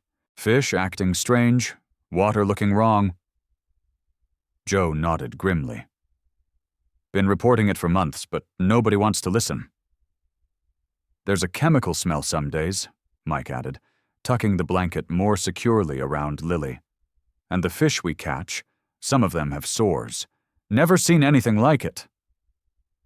Earl increased the boat's speed, the bow cutting through the water. "We'll have you at the dock in 15 minutes. Ambulance will meet us there." Ray struggled to keep his eyes open, the adrenaline of rescue fading as exhaustion pulled at him. Lily's hand found his beneath the blanket. "Almost home, Daddy," she whispered. Ray squeezed her fingers weakly. Home. He hadn't thought of anywhere as home in a long time. "Those corporate types up at Dorsey Chemical claim they're not dumping," Joe said, his voice bitter as he packed away the first aid kit. "But this lake was clean before they built that plant." Ray's eyes fluttered open at the name. Dorsey. He knew that name. Frank Dorsey was connected to several of his biker brothers, though Ray had never asked about the nature of their business. The boat sped toward the distant shore, carrying them toward safety and complications Ray couldn't yet imagine. The boat cut through the water, its engine humming steadily as they sped toward shore. Ray lay on his back, the makeshift bandage holding firm against his side. Lily sat close, her small hand still in his, her eyes heavy with exhaustion, but refusing to close. Earl steered from the wheelhouse, his weathered face grim as he occasionally glanced back at Ray and Lily. After several minutes of silence, he spoke up, his voice carrying over the engine noise. "Been fishing these waters for 40 years, Earl said. "Never seen it like this before." Ray turned his head slightly, wincing at the movement. "Like what?" he asked. Earl's face darkened. "The water. The fish. All of it." He gestured towards the horizon. "Used to be you could see clear down 6, 7 feet on a sunny day. Fish were plentiful, healthy." Joe nodded from where he sat, checking Ray's bandages. "Now we're lucky to catch half what we used to, and what we do catch." He shook his head. "Something's been poisoning this lake," Mike added, offering Lily another small sip of water. "Started about 2 years ago. Subtle at first, just fewer fish, maybe a strange smell here and there. Then it got worse," Earl continued. "Dead fish washing up on the shores. That oily film you noticed. Some days there's a chemical smell so strong it burns your nose." Ray tried to focus through his pain and exhaustion. "And nobody's doing anything about it?" The 3 fishermen exchanged knowing looks. "Oh, we've reported it," Joe said bitterly. "Filed complaints with the EPA, the state, anybody who'd listen. Even got water samples tested." "Let me guess," Ray said. "Nothing happened." Earl snorted from the wheelhouse. "Worse than nothing. Dorsey Chemical sent out their fancy lawyers, showed their test results, proving they're within regulations. Said our samples must have been contaminated." The name stirred something in Ray's memory again. Frank Dorsey, a big-shot businessman who sometimes showed up at the clubhouse, always with an envelope for certain members. Ray had never asked questions. That wasn't the club's way. "That new plant they built upriver," Mike explained, nodding toward the north. "Started operations about the same time the problems began. They claim they're using a closed system, no discharge into the water." "But you don't believe them," Ray said. It wasn't a question. "We've seen the pipes," Earl said flatly. "Late at night when they think nobody's around. Discharge so dark it looks black in the moonlight." "And the wildlife knows something's wrong," Joe added. "Fish acting erratic, birds avoiding certain areas, and now sharks getting aggressive in fresh water. That ain't natural." Ray felt a chill that had nothing to do with his wet clothes or blood loss. He looked down at Lily, who was listening with wide eyes. "The water made the sharks angry?" she asked in her small voice. Mike nodded gently. "Animals know when something's not right, sweetie, just like people sometimes." "Chemical irritants can change behavior patterns," Joe explained. "Mess with their senses, make them aggressive when they normally wouldn't be." Ray's mind flashed back to the attack, the shark's unnatural persistence, the way it had circled and charged repeatedly. Not normal predator behavior. He'd grown up around these waters. Sharks were rarely seen, and attacks were almost unheard of. "So this wasn't just bad luck," Ray said quietly, the realization settling heavily on him. "Someone made this happen." Earl's eyes met his in a long, knowing look. "Nothing happens without a cause, friend." The shore was coming into view now, and Ray could see flashing lights waiting at the dock. The ambulance Earl had radioed for. Relief washed over him, but it was mixed with something else. Anger, slow-burning and deep. He looked down at Lily, who had finally surrendered to exhaustion. Her head rested against his shoulder, eyes closed, breathing soft and steady. Her yellow hat was still clutched in one hand. This brave, sweet girl had nearly died today, not because of a storm or bad luck or nature's indifference, but because of human greed. The thought made something shift inside Ray. He had spent years not caring about much beyond his next ride, his next drink, his next fight. The club had been his world, its rules his only law. But now, looking at his daughter's peaceful face, knowing how close he'd come to losing her because someone decided profit mattered more than people, more than life itself, something hardened within him. The shark hadn't been the real predator today. It had just been another victim. The hospital hallway buzzed with quiet activity as nurses moved between rooms and monitors beeped steadily. Ray lay on a treatment bed, wincing as a doctor cleaned the deep gash on his side. The bright lights overhead made him squint after hours in the glaring sun. "You're lucky," Dr. Myers said, her gloved hands working methodically. "Another inch deeper, and we'd be looking at serious organ damage." She pressed a fresh bandage against his side. 23 stitches should hold it, but you'll need to keep the wound clean and dry." Ray barely heard her.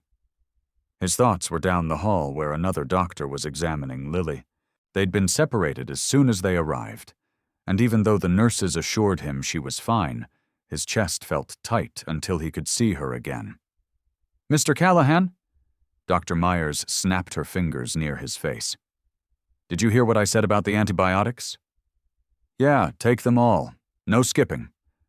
He shifted uncomfortably on the bed. "How's my daughter?"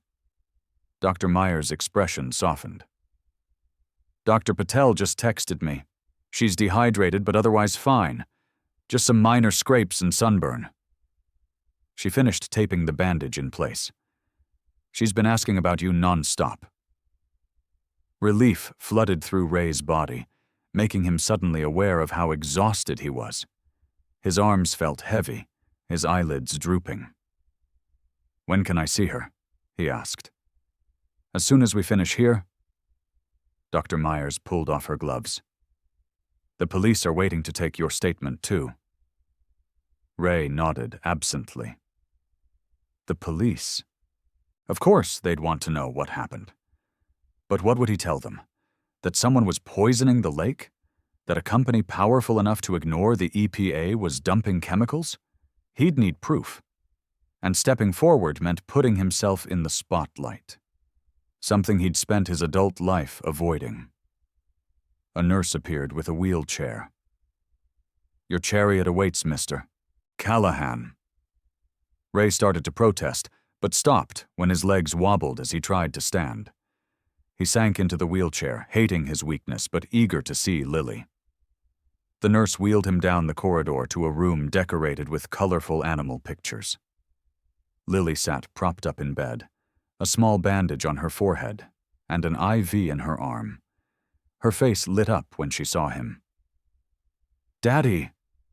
Ray felt his throat tighten. He stood carefully from the wheelchair and moved to her bedside, sitting on the edge of her mattress. "Hey, little fish," he said softly, brushing her hair back from her face. "You okay?" She nodded bravely. "The doctor said I was super tough." Her small hand found his. "Are you okay? I saw all the blood." "I'm fine," he assured her. "Takes more than a shark to keep your old man down." Lily smiled, but it quickly faded. "It wasn't the shark's fault, was it? The fisherman said the water made it sick." Ray hesitated, uncertain how to explain something he barely understood himself. Sometimes, people do things that hurt the world around them, and that can make animals act in ways they normally wouldn't.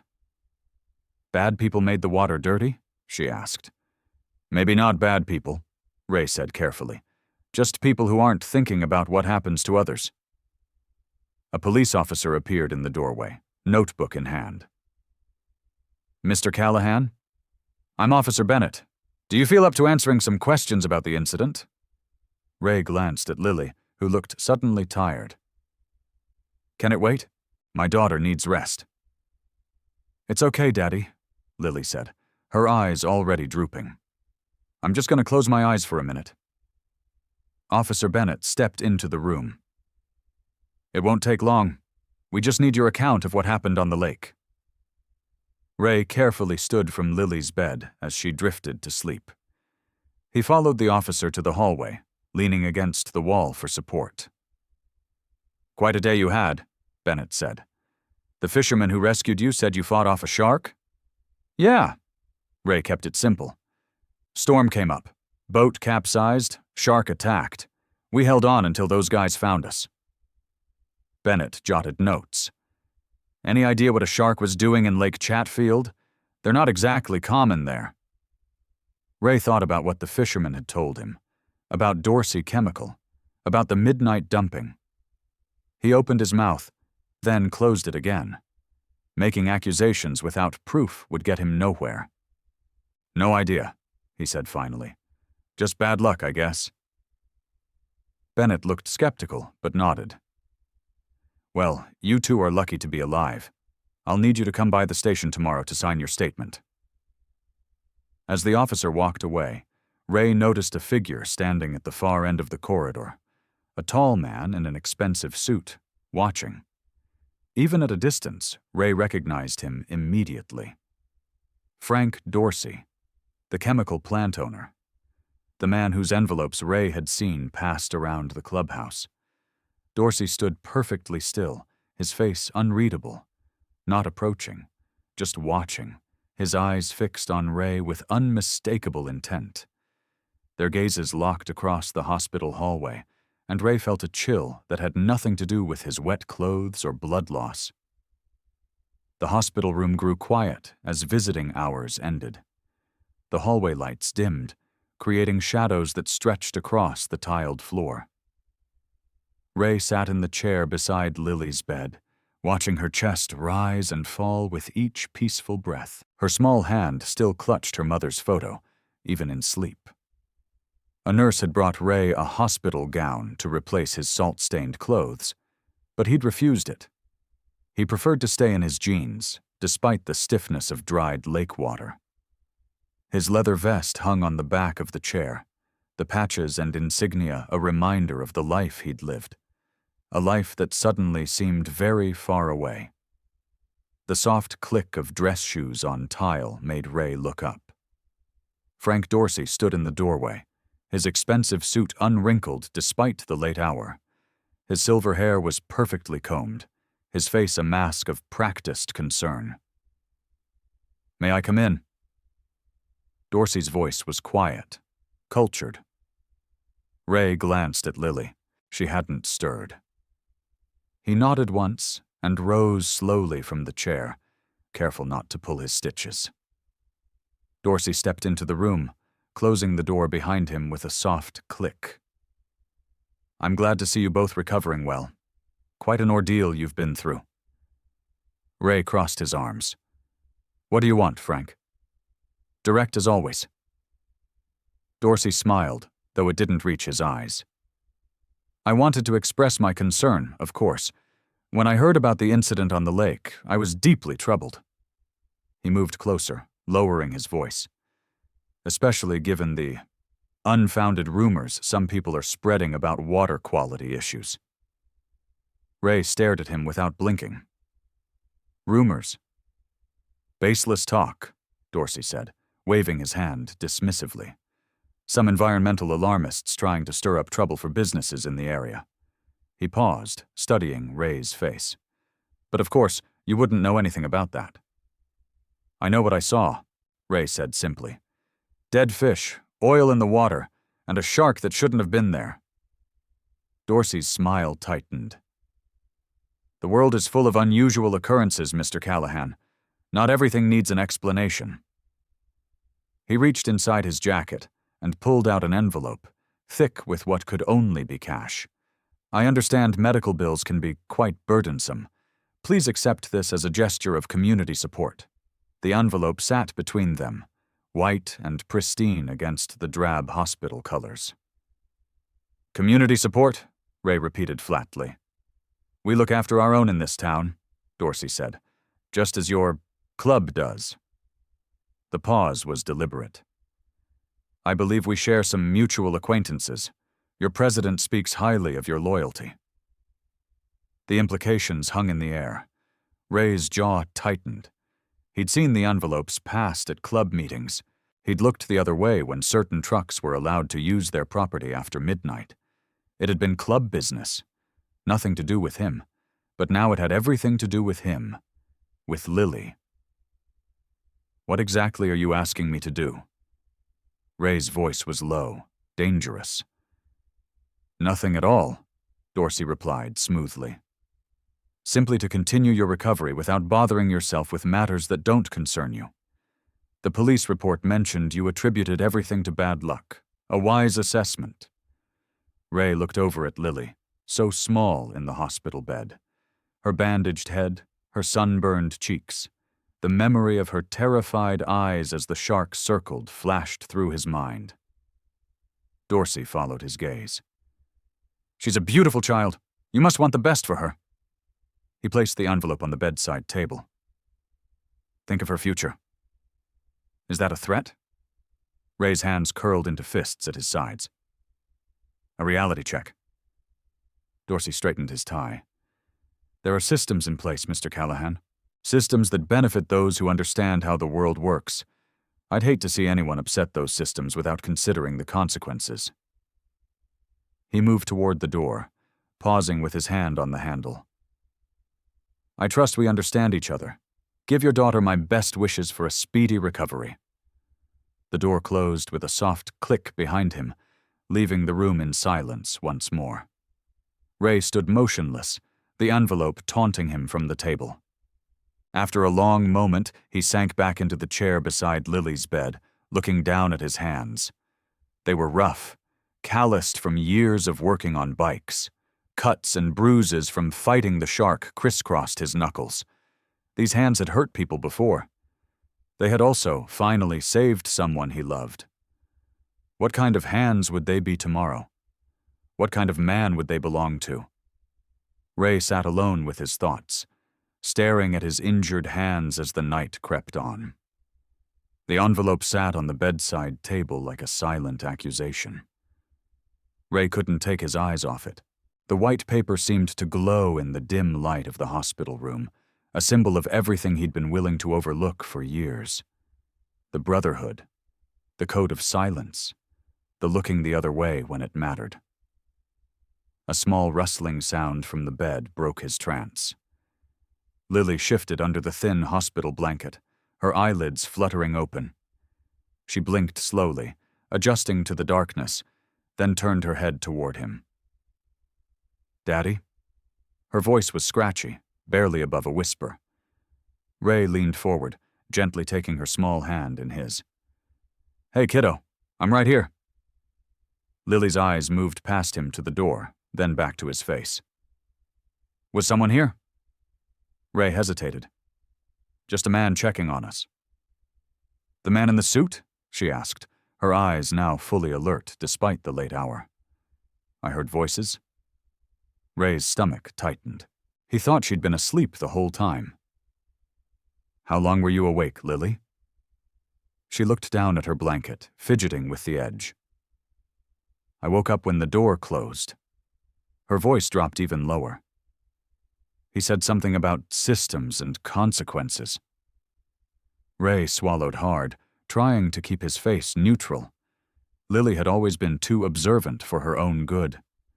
Martha used to say she had old eyes, seeing things that children shouldn't notice. "It's nothing for you to worry about," Ray said, attempting a reassuring smile. "Just grown-up talk." Lily's eyes didn't leave his face. They were so much like Martha's, clear and seeing right through him. "He wasn't a nice man." It wasn't a question. "No," Ray agreed, unable to lie to those eyes. "He's not a nice man." Lily was quiet for a moment, processing this. Her small fingers curled tighter around his. The bandage on her arm made her look even more fragile. "Daddy?" she asked finally, her voice trembling slightly. "Are we safe now?"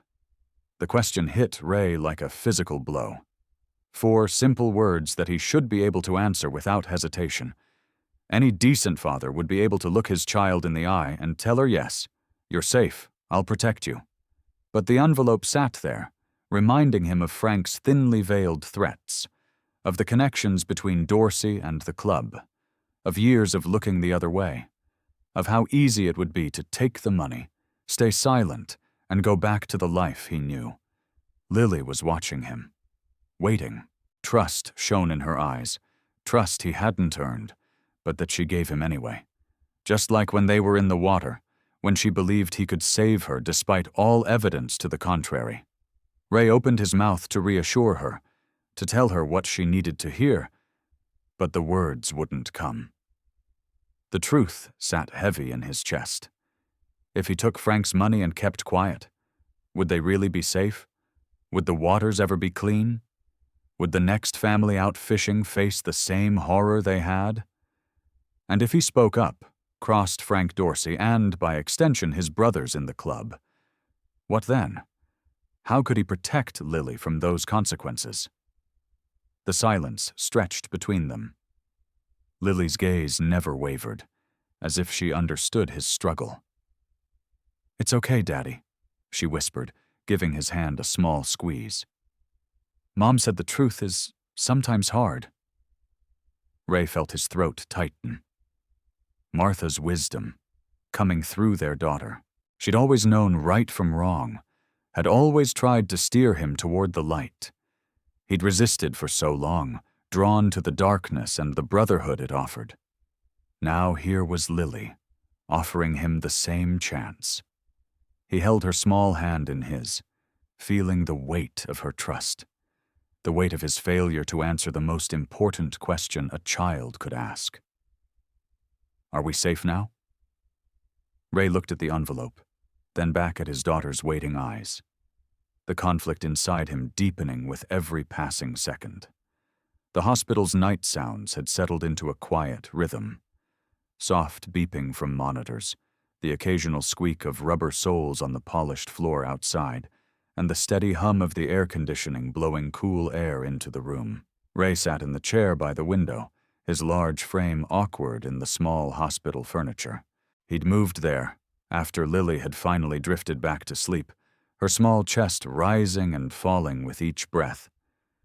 The moon hung bright and full outside the window, casting a silver glow across the hospital parking lot.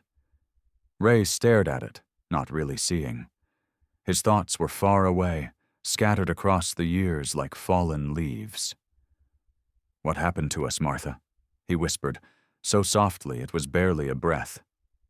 He rubbed his hands over his face, feeling the rough stubble on his cheeks. His fingers traced the scar that ran along his jawline, a reminder of his first big fight defending club territory. He'd come home proud that night, wearing the wound like a badge of honor.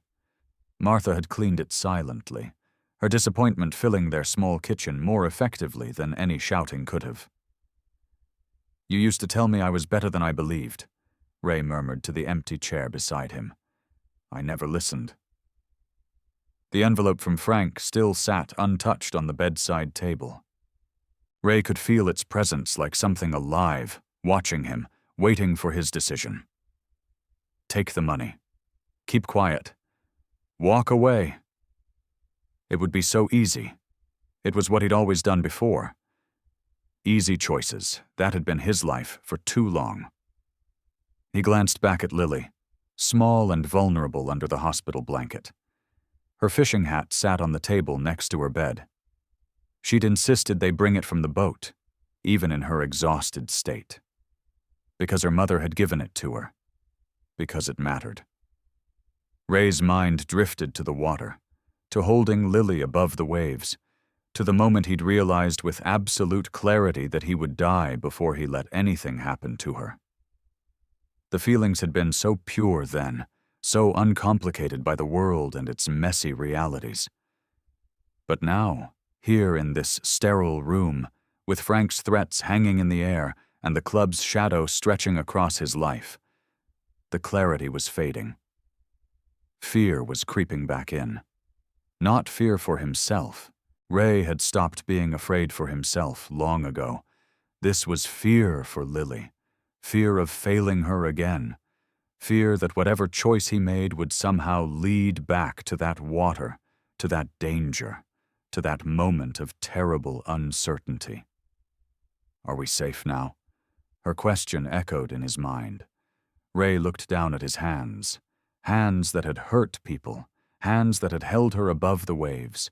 Hands that trembled now with something like grief, or maybe with the weight of a decision too long delayed. Outside the window, a star shot across the night sky, bright and fleeting. Martha had believed in signs. She'd point out rainbows, unusual cloud formations, or the perfect symmetry of a fallen leaf, telling Ray they were reminders that the universe was speaking, if only he would listen. Ray had always scoffed, calling it superstition. But now, watching that streak of light disappear into the darkness, he found himself wanting to believe. He stood up slowly, his body still aching from the fight with the shark and the hours adrift. Moving quietly to avoid waking Lily, he approached her bed and gazed down at her sleeping face. So much like Martha's, so trusting, even now, even after everything he'd failed to be for her. "I wasn't there when your mom needed me," he whispered, his voice rough with emotion. "I chose the wrong family. I chose the wrong life." Ray reached out, gently tucking a strand of hair behind Lily's ear. She stirred slightly, but didn't wake. "But I'm going to do right by you," he promised softly. "I won't fail you again, Lily, whatever it takes." The words hung in the quiet room, simple but profound. Not a grand declaration, just a quiet vow from a father to his child. But as Ray spoke them, he felt something shift inside him, as if a weight he'd carried for years had begun, finally, to lift. The morning sun streamed through the blinds of the hospital room, painting warm stripes across Lily's bed. Ray had barely slept, spending most of the night in that uncomfortable chair, watching his daughter breathe. When the doctor came in for early rounds, he confirmed what Ray already hoped. They could go home today. "Just take it easy for a few days," the doctor said, smiling at Lily. "You're both very lucky." Ray nodded, knowing luck had nothing to do with it. The drive home was quiet. Lily sat in the back seat of the truck, her booster seat feeling too big for her small frame. Ray kept glancing at her in the rearview mirror, as if afraid she might disappear if he looked away too long. "You hungry?" Ray asked as they turned onto their street. The question felt normal, every day, though nothing felt normal anymore. "A little," Lily said, her voice soft but steady. Their small house came into view, the peeling paint on the porch steps, the overgrown lawn, the faded curtains visible through the windows. Ray had never really looked at it before, not properly. It had just been a place to sleep between club runs and bar nights. Now, as he pulled into the driveway, he saw it through new eyes. This was Lily's home. This was supposed to be her safe place. He helped her out of the truck, noticing how she winced slightly when her feet hit the ground.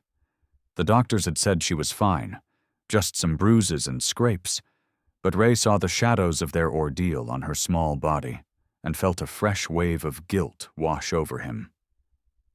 "Let's get you inside, kiddo," he said, unlocking the front door. The house smelled musty and unused.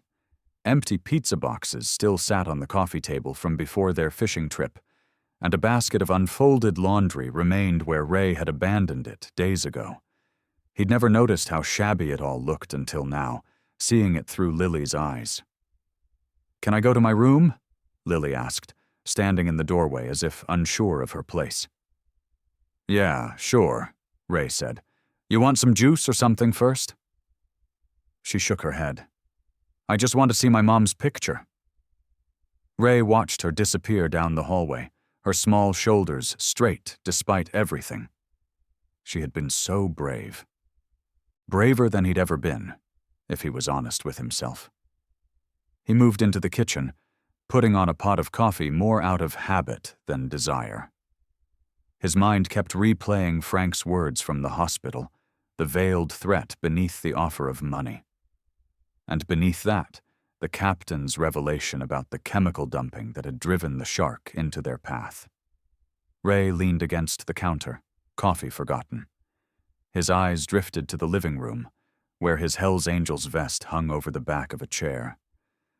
The leather was worn smooth in places, the patches telling the story of his life for the past 15 years. Rides, fights, brotherhood, family, they always called it. His real family. But family didn't threaten each other. Family didn't put profit over a child's safety. Family didn't ask you to look the other way when something was wrong. Ray walked slowly to the chair and picked up the vest. The weight of it felt familiar in his hands. The leather, the patches, the memories. Good and bad. Mostly bad, if he was being honest. This vest had been his identity for so long. Iron Ray, the enforcer, the man you didn't cross. He'd worn it the day Martha had finally given up and left, taking Lily with her. He'd been wearing it when he got the call that Martha was gone forever. The car accident, sudden and final. He'd almost lost Lily, too, to his neglect before, and to the water yesterday. From down the hall he heard a small sniffling sound. Lily crying softly in her room. Before he might have ignored it, uncomfortable with tears. Now he set the vest down carefully on the chair and walked toward his daughter's room, each step feeling like a choice. The door was partially open. Ray could see Lily sitting on her bed, holding the framed photo of her mother, tears rolling silently down her cheeks. "Hey," he said gently from the doorway. Lily looked up, quickly wiping her eyes. "I'm okay." Ray entered the room, sitting carefully on the edge of her small bed. "It's okay not to be okay, you know." Lily looked at him, surprised. He'd never said anything like that before. Ray took a deep breath. "I've been thinking about some things. About what happened. About what's going to happen next." He looked down at his hands, the cuts from the shark fight still fresh. "Things are going to be different around here." "Different how?" Lily asked, her voice small but hopeful. Ray stood and walked back to the living room, returning a moment later. He set the Hells Angels vest on Lily's dresser, the skull patch facing away from them both. "No more of this," he said simply. "No more choosing the wrong things." The cemetery stretched out under a pale afternoon sky, rows of headstones arranged in neat, solemn lines. Ray held Lily's small hand in his as they walked slowly along the gravel path. He carried a bundle of wildflowers they had picked on the way, purple and yellow blooms that Martha had always loved, the kind that grew wild along the country roads. "Is it much further?" Lily asked, her voice quiet in the stillness. "Just up that little hill," Ray answered, pointing ahead. They hadn't visited in months. The last time Ray had stayed in the truck, engine running, while Lily placed flowers by herself. He'd made excuses. He was running late. He had club business. The weather looked bad. The truth was simpler and harder. He couldn't face the stone with Martha's name carved into it. Couldn't face what he'd lost, what he'd thrown away before she was even gone. Today was different. The walk felt necessary, like breathing. The grass was freshly cut around Martha's headstone. Someone from her side of the family must have been by recently. Ray felt a flicker of shame at that others cared for her resting place while he stayed away. The stone was simple. Martha Ellen Callahan, beloved mother and wife. The dates of her too short life beneath. Lily let go of Ray's hand and stepped forward, kneeling to arrange the wildflowers carefully at the base of the stone. She did it with a practiced ease that made Ray's heart ache. His little girl shouldn't have to be so familiar with graveyards. "Hi, Mommy," she said softly. "We went fishing, like you used to take me." Ray stood awkwardly behind her, hands shoved into his jeans pockets. The bruises on his arms from the shark attack were turning purple-green, badges of their ordeal. He shifted his weight from one foot to the other, feeling like an intruder in this quiet conversation between mother and daughter. "Daddy saved me from a shark," Lily continued, her small fingers tracing the letters of her mother's name. "He was really brave. I think you would have been proud of him."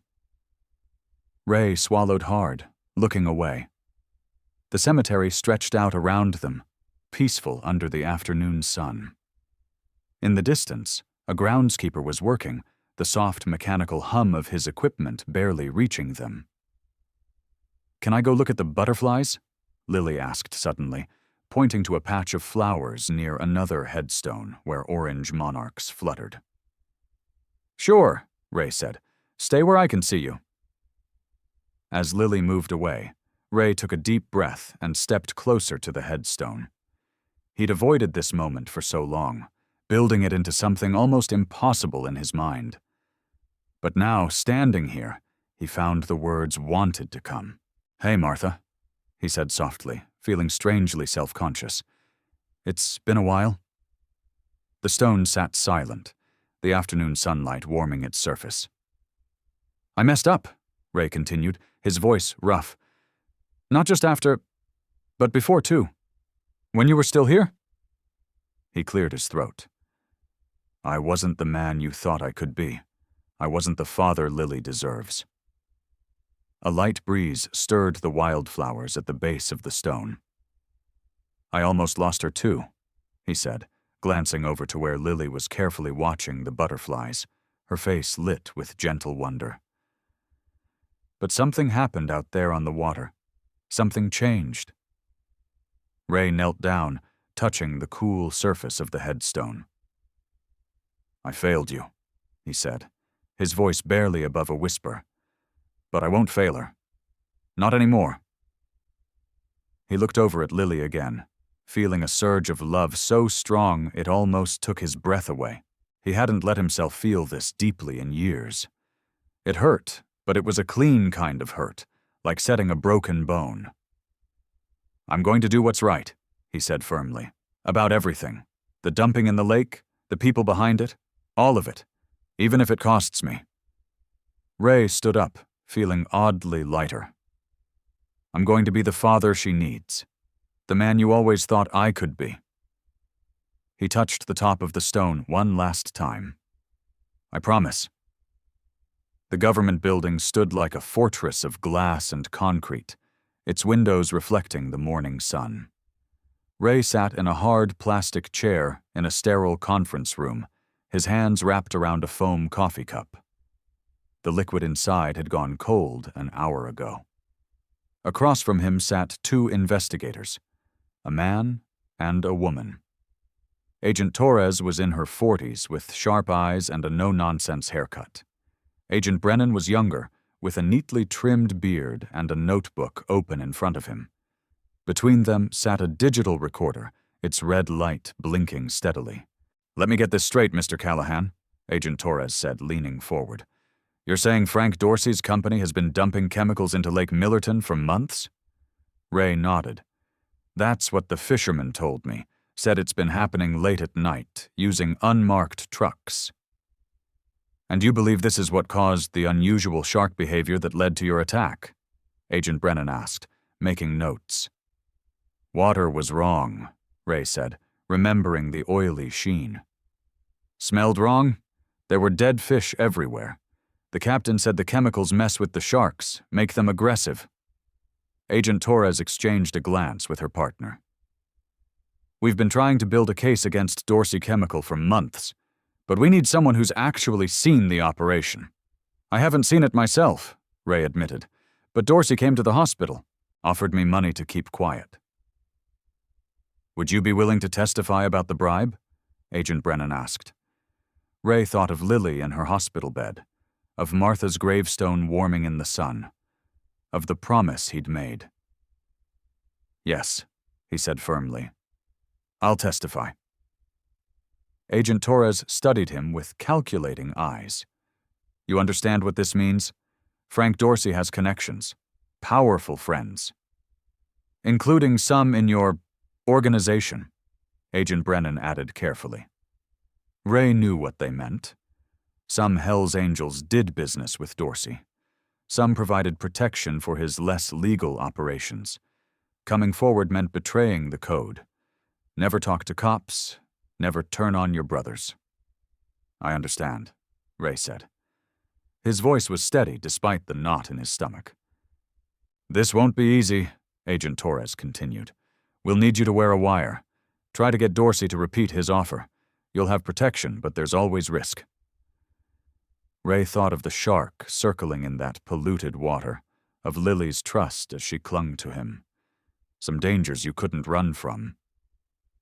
My daughter almost died because of what they're doing, Ray said simply. I'll do whatever it takes.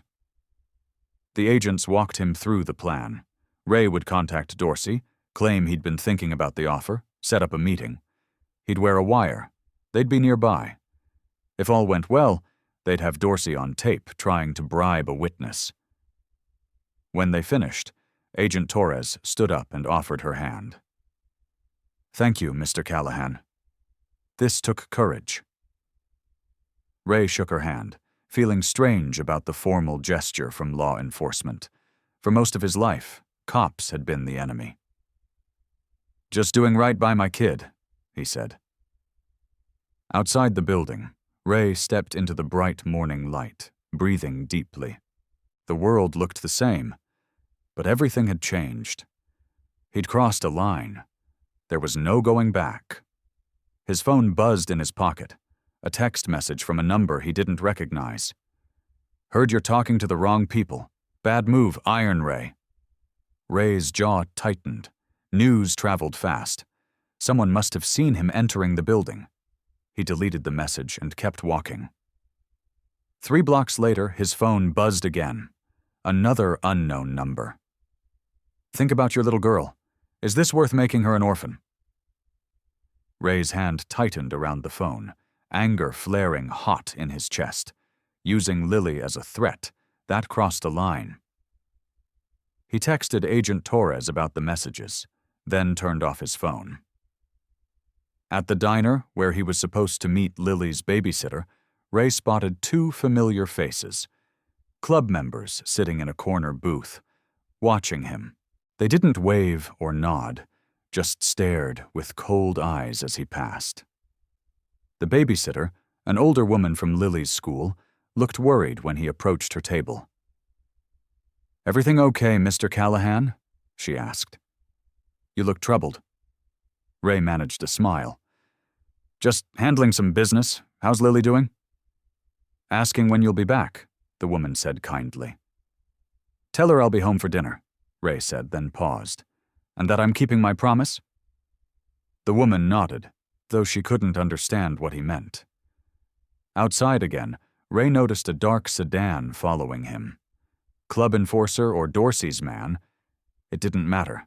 The threats were clear. But for the first time in years, so was his path. The courtroom stood silent as Ray walked towards the witness stand. 3 weeks had passed since he'd agreed to testify. 3 weeks of veiled threats, sleepless nights, and constantly looking over his shoulder. The wooden floor creaked under his boots, not his usual biker boots, but simple work shoes bought for this day. Lily sat in the back row with her school counselor, her small face solemn but brave. Ray gave her a small nod as he passed. Frank Dorsey sat at the defendant's table in an expensive suit, looking more annoyed than worried. His team of lawyers flanked him like guards. Behind him sat 2 men Ray recognized from the club. Not in their cuts, but in civilian clothes, watching. Ray took the oath, his voice steady despite the dryness in his throat. The prosecutor, a woman with kind eyes and a determined set to her jaw, approached. Mr. Callahan, please tell the court about your experience on Lake Millerton 3 weeks ago. Ray leaned toward the microphone. My daughter Lily and I were fishing. Storm came in fast. Our boat capsized. He paused, the memory of that cold water washing over him. That's when the shark attacked. A murmur swept through the courtroom. Sharks in Lake Millerton had been rare until recently. And what did you notice about the water that day? It wasn't right, Ray said, his rough hands gripping the edge of the witness box. Oily film on the surface, dead fish everywhere, smelled like chemicals. The prosecutor nodded. And after you were rescued? Captain told us about the dumping, said it had been happening for months, chemicals upsetting the natural balance, making sharks aggressive. She played the recording they'd made when Ray wore a wire meeting Dorsey. The businessman's voice filled the courtroom, offering $50,000 for Ray's silence, threatening what might happen to a single father if he didn't cooperate. Dorsey's lawyer objected, claiming entrapment, but the judge overruled him. Mr. Callahan, the prosecutor continued, why did you decide to come forward despite these threats?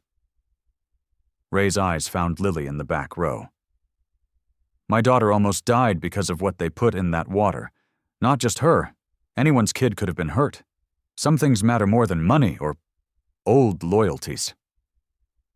The defense attorney rose for cross-examination, his approach calculated to undermine Ray's character. Mr. Callahan, isn't it true you're a member of the HELLS Angels Motorcycle Club? Yes. A group with a long history of criminal activity? I'm here about the dumping, Ray said firmly. Answer the question, please. Yes. The lawyer smirked. So why should this court believe the testimony of a man with your background? Aren't you simply seeking revenge against Mr. Dorsey for business disagreements? Ray leaned forward, meeting the man's gaze directly. I've made mistakes in my life, done things I'm not proud of, but I never poisoned water where kids swim and fish. His voice grew stronger. I'm not here as a Hell's Angel. I'm here as a father. The lawyer tried another angle. Isn't it true several members of your club have worked security for Dorsey Chemical?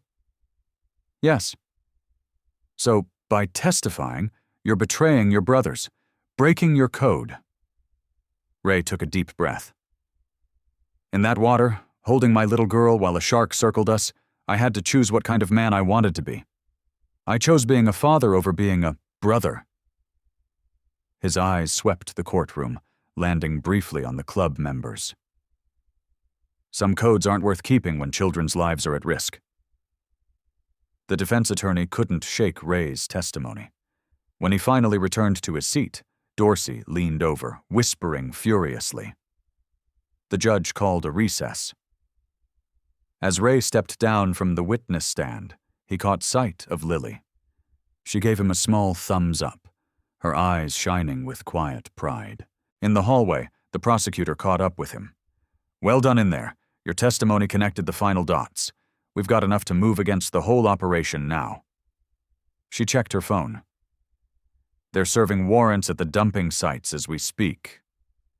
Ray nodded, feeling a weight lifting from his shoulders. The lake, will it recover? Environmental teams are already working on it. It'll take time, but yes. As they spoke, commotion erupted at the end of the hallway. 2 U.S. Marshals led a handcuffed Frank Dorsey toward the exit, while officers approached the club members who had been watching in court. The truth was finally surfacing, like air bubbles rising from the deep. The June sun sparkled across Lake Millerton, casting diamond patterns on the gently lapping water.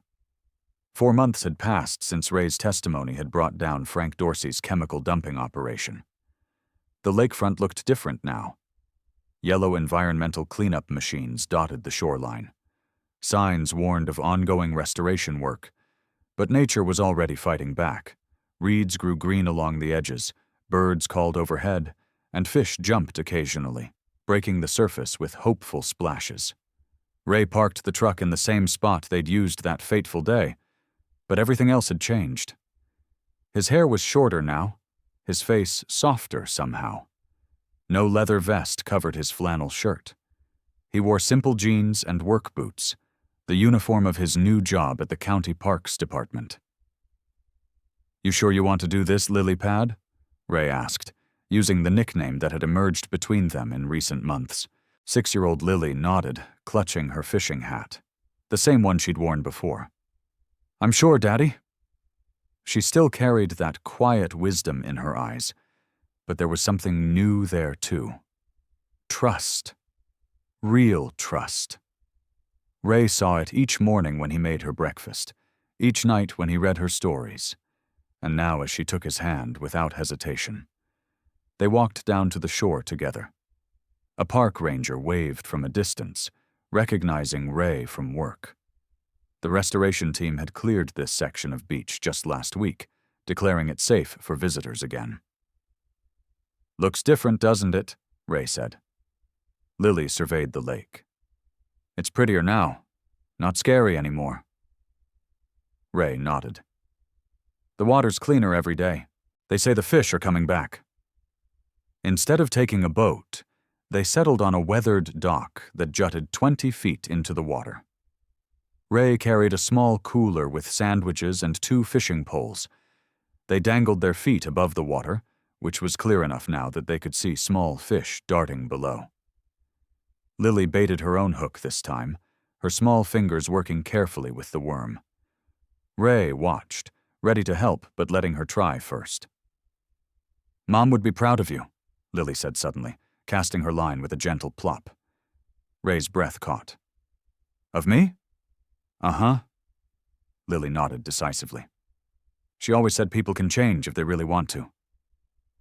She glanced up at him. "And you did." Ray swallowed hard, looking out across the water where they'd once fought for their lives. "I had a good reason to." They fished quietly for an hour, catching and releasing several small bass. Ray explained how the environmental teams were helping the lake heal, removing chemicals, replanting native vegetation, monitoring the return of wildlife. "Even the sharks?" Lily asked. "No sharks anymore," Ray assured her. "That was because of the chemicals making them act strange. They've all been relocated to the ocean where they belong." As afternoon stretched toward evening, they ate their sandwiches and watched the cleanup crew pack up for the day. Pink and orange streaked the sky as the sun began its descent. "They offered me the full-time job," Ray said, "supervising the East Shore restoration." Lily's face brightened. "Really? So we'll stay here?" "If that's okay with you." He glanced at her. "It doesn't pay what I used to make, but I like our new house better anyway," Lily interrupted. "And you're home every night." Their small rental cabin sat just 2 miles from the lake, surrounded by pine trees. Ray had planted flowers in the front yard, something Martha would have done.